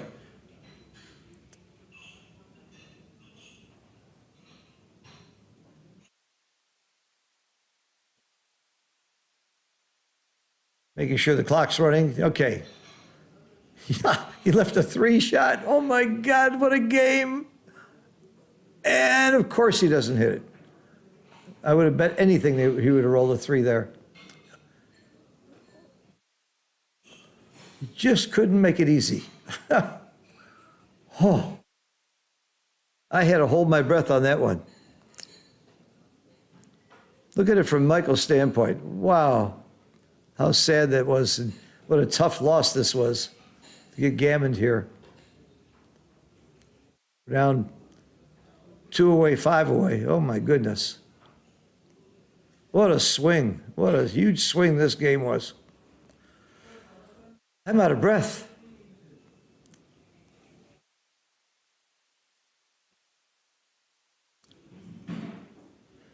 That was breathtaking. I'm out of breath. I really was excited. I'm not rooting for either one of them. I like them both. But it was so exciting going back and forth. What a game backgammon is. Why do we put ourselves through this? We must be masochists and sadists. We're both. Oh my goodness. What a game. Okay, there it is. Unless he rolls big doubles here, it's going to be a for sure gammon. That's it. Okay. We got 2 away, 5 away, change the score. And at the beginning of every game, as I tell my students, think about what the score is and the implications of the score. The interesting thing at 2 away, 5 away is that the leader's take point is so low, 17%. Jorgen can take a racing game at only 70% winning chances because losing 2 points instead of 1 doesn't really matter that much. Your opponent still has to win the same number of games to win the match. So he's got a very low take point. But there is a big gammon value.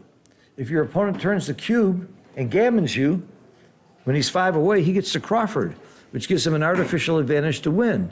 So the gammon value is higher and elevated for Michael. So Michael's going to double faster if there's some gammons involved. He's going to double slower if there's not gammons involved.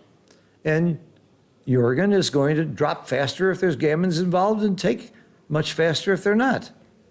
So it's all about the gammons and the take point getting lopsided, which is, again, part of what makes backgammon matches so much more fascinating than playing pure money games. Now, if the cube never gets turned, the value of winning a gammon for Jorgen is very high. He can win the match. So that's another incentive for Michael to turn the cube.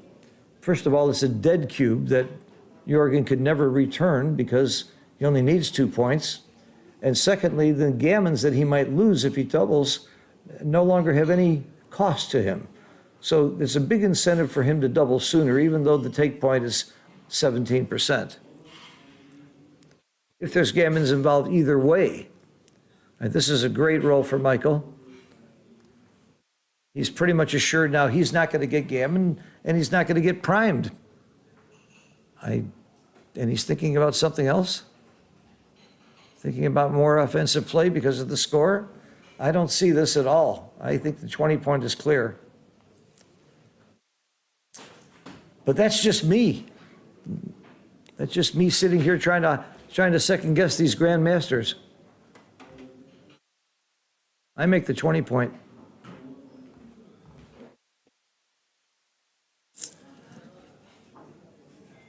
I can see the value of both plays, and so can he.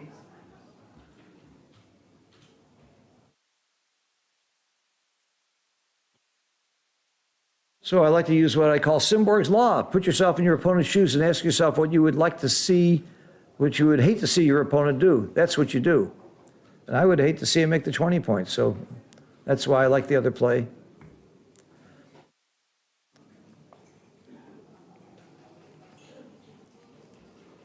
Mick needs a 4. 3. I'm sorry, he needed a 3. He got the 3.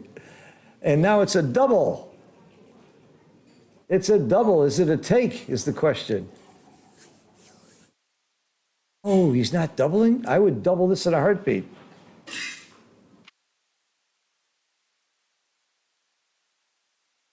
I would have doubled that in a heartbeat. Wow. I guess because the take point's so low and you didn't think there were enough gammons?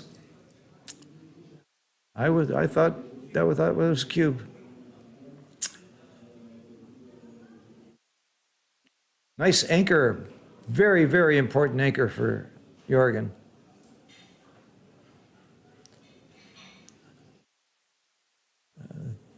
3 is lovely. 5 is okay.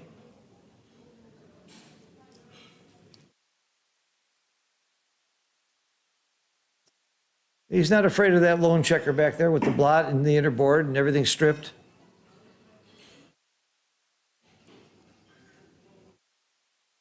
I think I'm hitting here. No. Huh. Playing the priming game.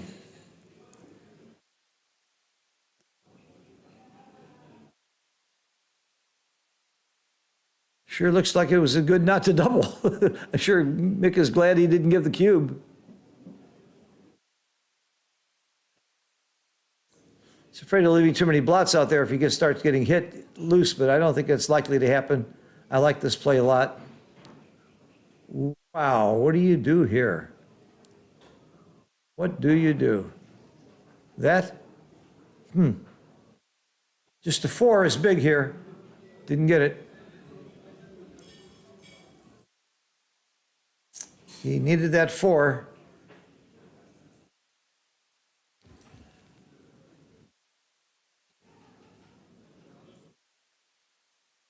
What? Didn't 6-5 point on him? You didn't want to point on him, huh? You didn't even think about it. Didn't even occur to him? That's how wrong it was to make the point? I guess so, with the blot inside. He played it so quickly, he must be very confident it was wrong. I'm sure he saw it. There's no question that he sees plays like that. But I would have thought long and hard about making the 4 point on his head.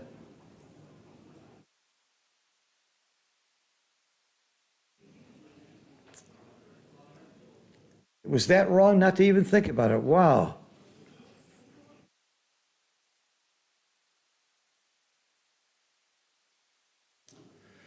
Well, the only thing here is the race.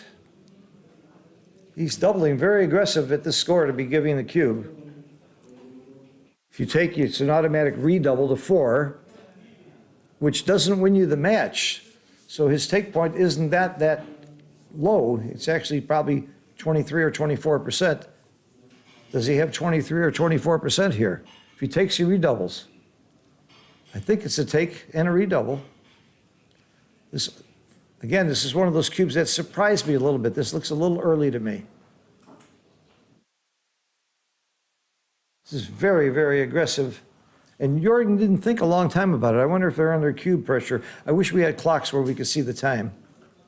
I'm going to go take a peek. I'm going to look out the door, see if I can catch the time on the clock.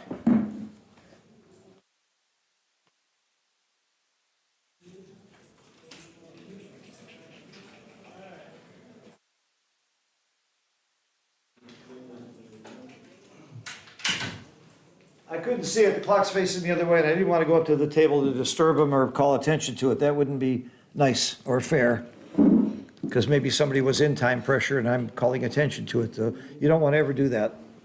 That's like people walking up and saying, "What's the score?" to remind somebody that it's post Crawford. I forgot to double. Or what? Oh, let's wait. What? I just wanted to see the clock. He passed. So here's what I thought was an early double, and he got a pass. 1 away, 5 away. Has he got 18% here? 82%. I thought that was a take. I would have had to look at it more closely. It is 1 minute for Jorgen and 4:40 for Mick. Oh, thank you. Mate just told me Jorgen's got 1 minute on the clock and 4:40 for Mick. That may have been contributed to giving the cube, wanting to speed things up when you only have 1 minute left on your clock. We got to get clocks where we can see it so that the people watching at home can be involved in what's going on with the clocks and timing. These guys aren't going to clock time out, but knowing that they have a short time does change the play. It does change the drama. It actually probably changed his cube. I mentioned part of the reason for his cube. Although he got a pass, so it had to be probably a very solid cube anyway. That's another one I'd have to look at because I would have taken it. I didn't think it was a cube. It's a big roll. This is a Crawford game, and then the real question is, do gammons matter? How much do they matter? Very little, with an even score. Because if he gets to 10, he's still got to win 2 more games. If he wins 1, he's still got to win 2 more games. So it doesn't matter whether he wins 1 or 2 points here. So you don't really try. You're playing this game at DMP for both players. And lots of people get this wrong. They just assume, oh, I'm losing. I need to win gammons. So they throw away some wins. And the other player is winning and saying, oh, I don't want to lose a gammon. So they play too carefully.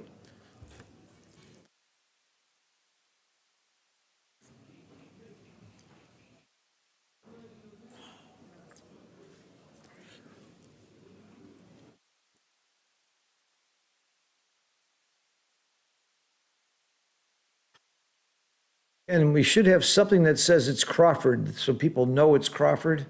I want to change this, the scoreboards. And I would have the scoreboard say Crawford here.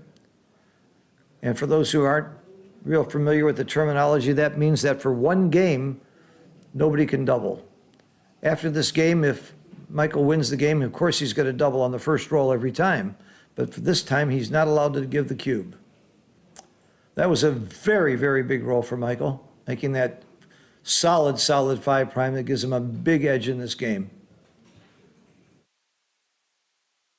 And again, see, because he's not caring about getting gammon, he can make plays like this. And if he gets hit, okay. If you're going to lose, you're going to lose. Losing 2 points or 1 point doesn't matter. Mickey Nilsson, you can see the clock on the stream. Good for you. I can't.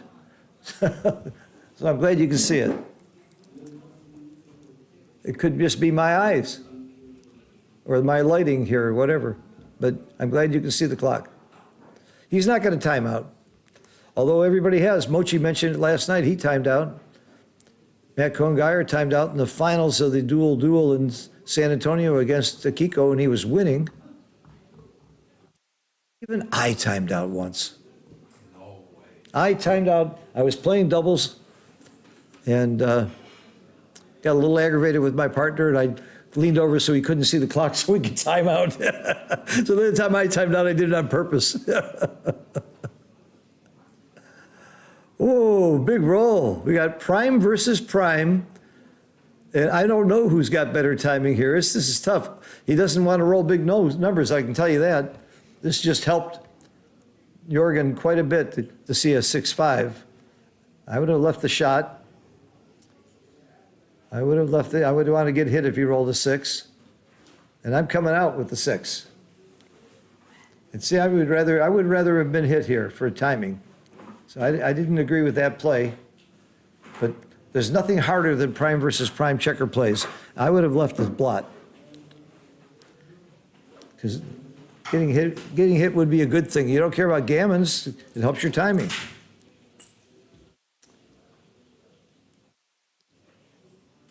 I would have loved to play a 3-1 from the bar here and make the high anchor too.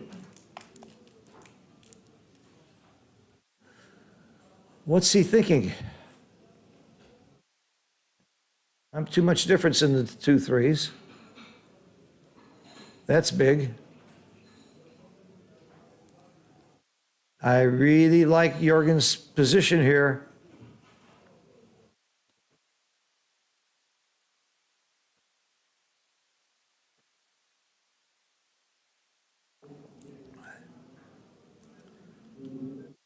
Now I'm slotting. Again, I want to get hit. And he doesn't. Okay.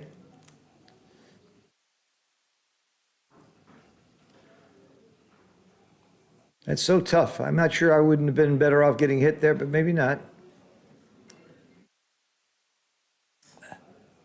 Oh, tough play. I'm slotting.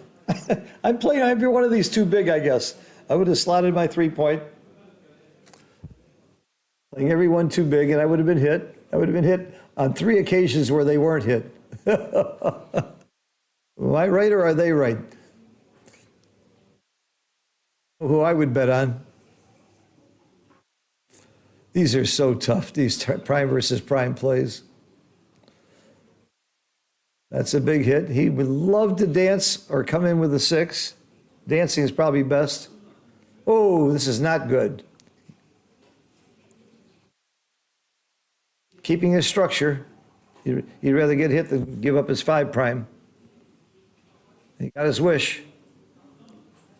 Slot the 2 or the 1. Does it matter? Yeah, you'd rather make the 2 than the 1.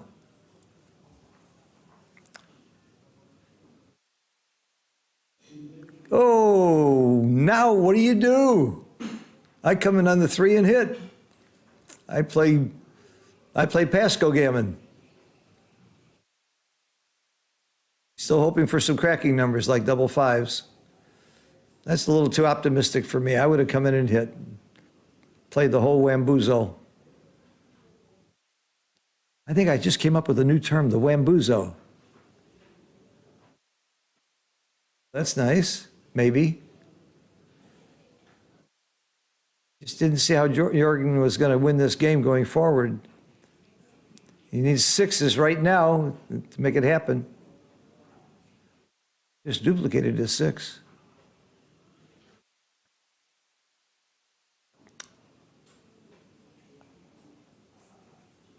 I think we're going to see another game or two. That's my wild prediction from here. I like mixed game here. I only disagree with 6 of the plays, which means that I need some work. I need a lot of work on these. I will readily tell you, I know my faults, and my biggest fault is prime versus prime checker plays. That is so hard for me. And it's not that hard for everybody. It's just, I think, I know some players that are pretty natural in how to play these. Matt Congeyer plays them as well or better than anybody I know. And they're so intricate to me. All right, this is a huge double hit here. 4s and 1s. He got the 4. This could be a big turnaround for the match there. That was a horrible roll for Michael. 1 is huge here, or 2. Not that 2. That cracks your board. Now Jorgen can hit loose with a 2, cover with a 3. Neither. None of the above. Flood the outfield and hope for the best. So how do you flood the outfield is the only question. Blocking what? Double 6s. No, it doesn't block double 6. I don't know why he made that point. I'm not sure what it blocked. Double 5s? No. I don't know why he made that point. He did it quick. Oh, he's out of time. That's why. He's very short on time.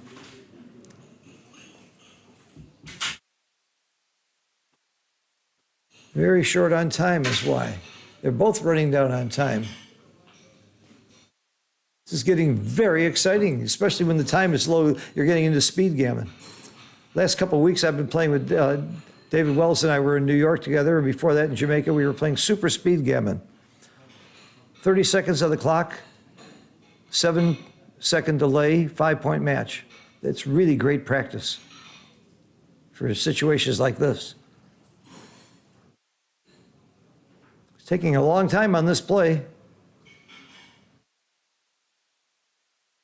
I think you go forward with the 3. I think I saved that. I wouldn't do that. I would have gone forward, given more shots right now.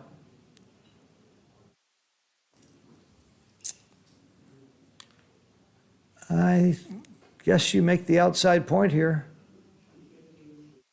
15 point. I would make the 15. There's an argument for making the 17 and coming up. That's my play. He hasn't got a lot of time. He should do it. He did it. Okay. Big roll coming up here. 5. Oh. And he hit him. Okay.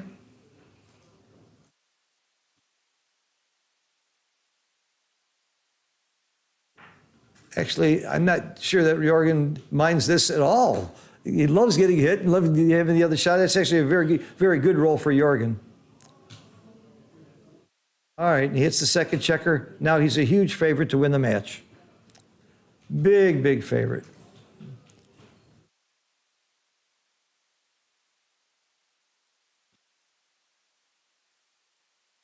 There's jokers here. It happens.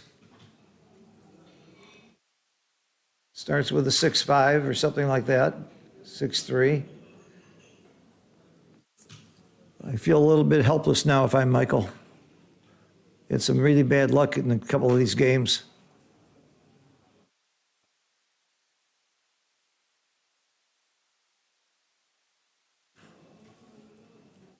I think double 6 was the only thing that didn't hit that checker, but it would hit the other checker. So I think there was nothing that didn't hit something. Is that good English? Nothing that doesn't do something? Blocking double 6s. If it's the only roll that can kill you, why not? And everything else is fine.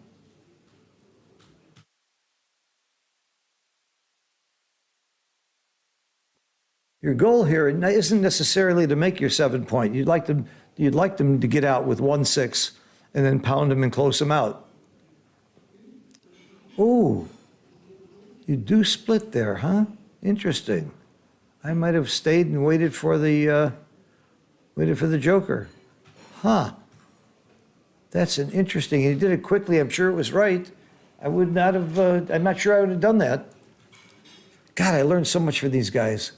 We should all be taking this as a wonderful learning experience, not by listening to me, but by watching them.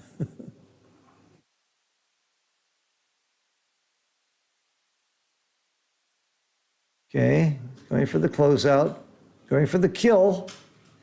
Jorgen Granstedt. I wouldn't have made that point. I would keep it going. Yeah, I agree. He doesn't need the 7 point. He needs the ace point and the 2 point. All right, very good roll. Brings a lot of wood into the range. Well, barring miracles, you're going to see Jorgen going forward.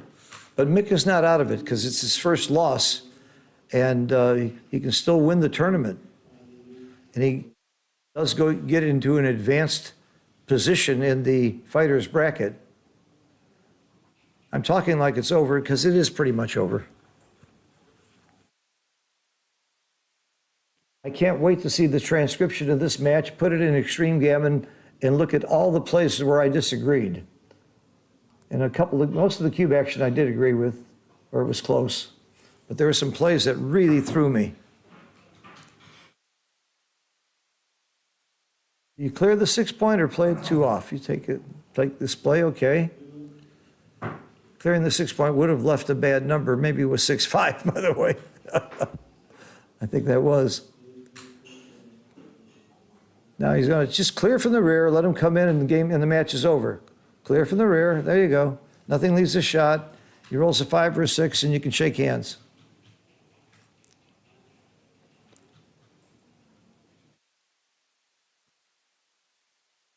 This is a very, very, very interesting game, prime versus prime game. Especially a DMP where there's never going to be a cube, to see it play out to the very end no matter what. That's it. You can shake his hand now if you want to. I would. 1 sec. Here's Pirates of the Caribbean. Siri's talking to me.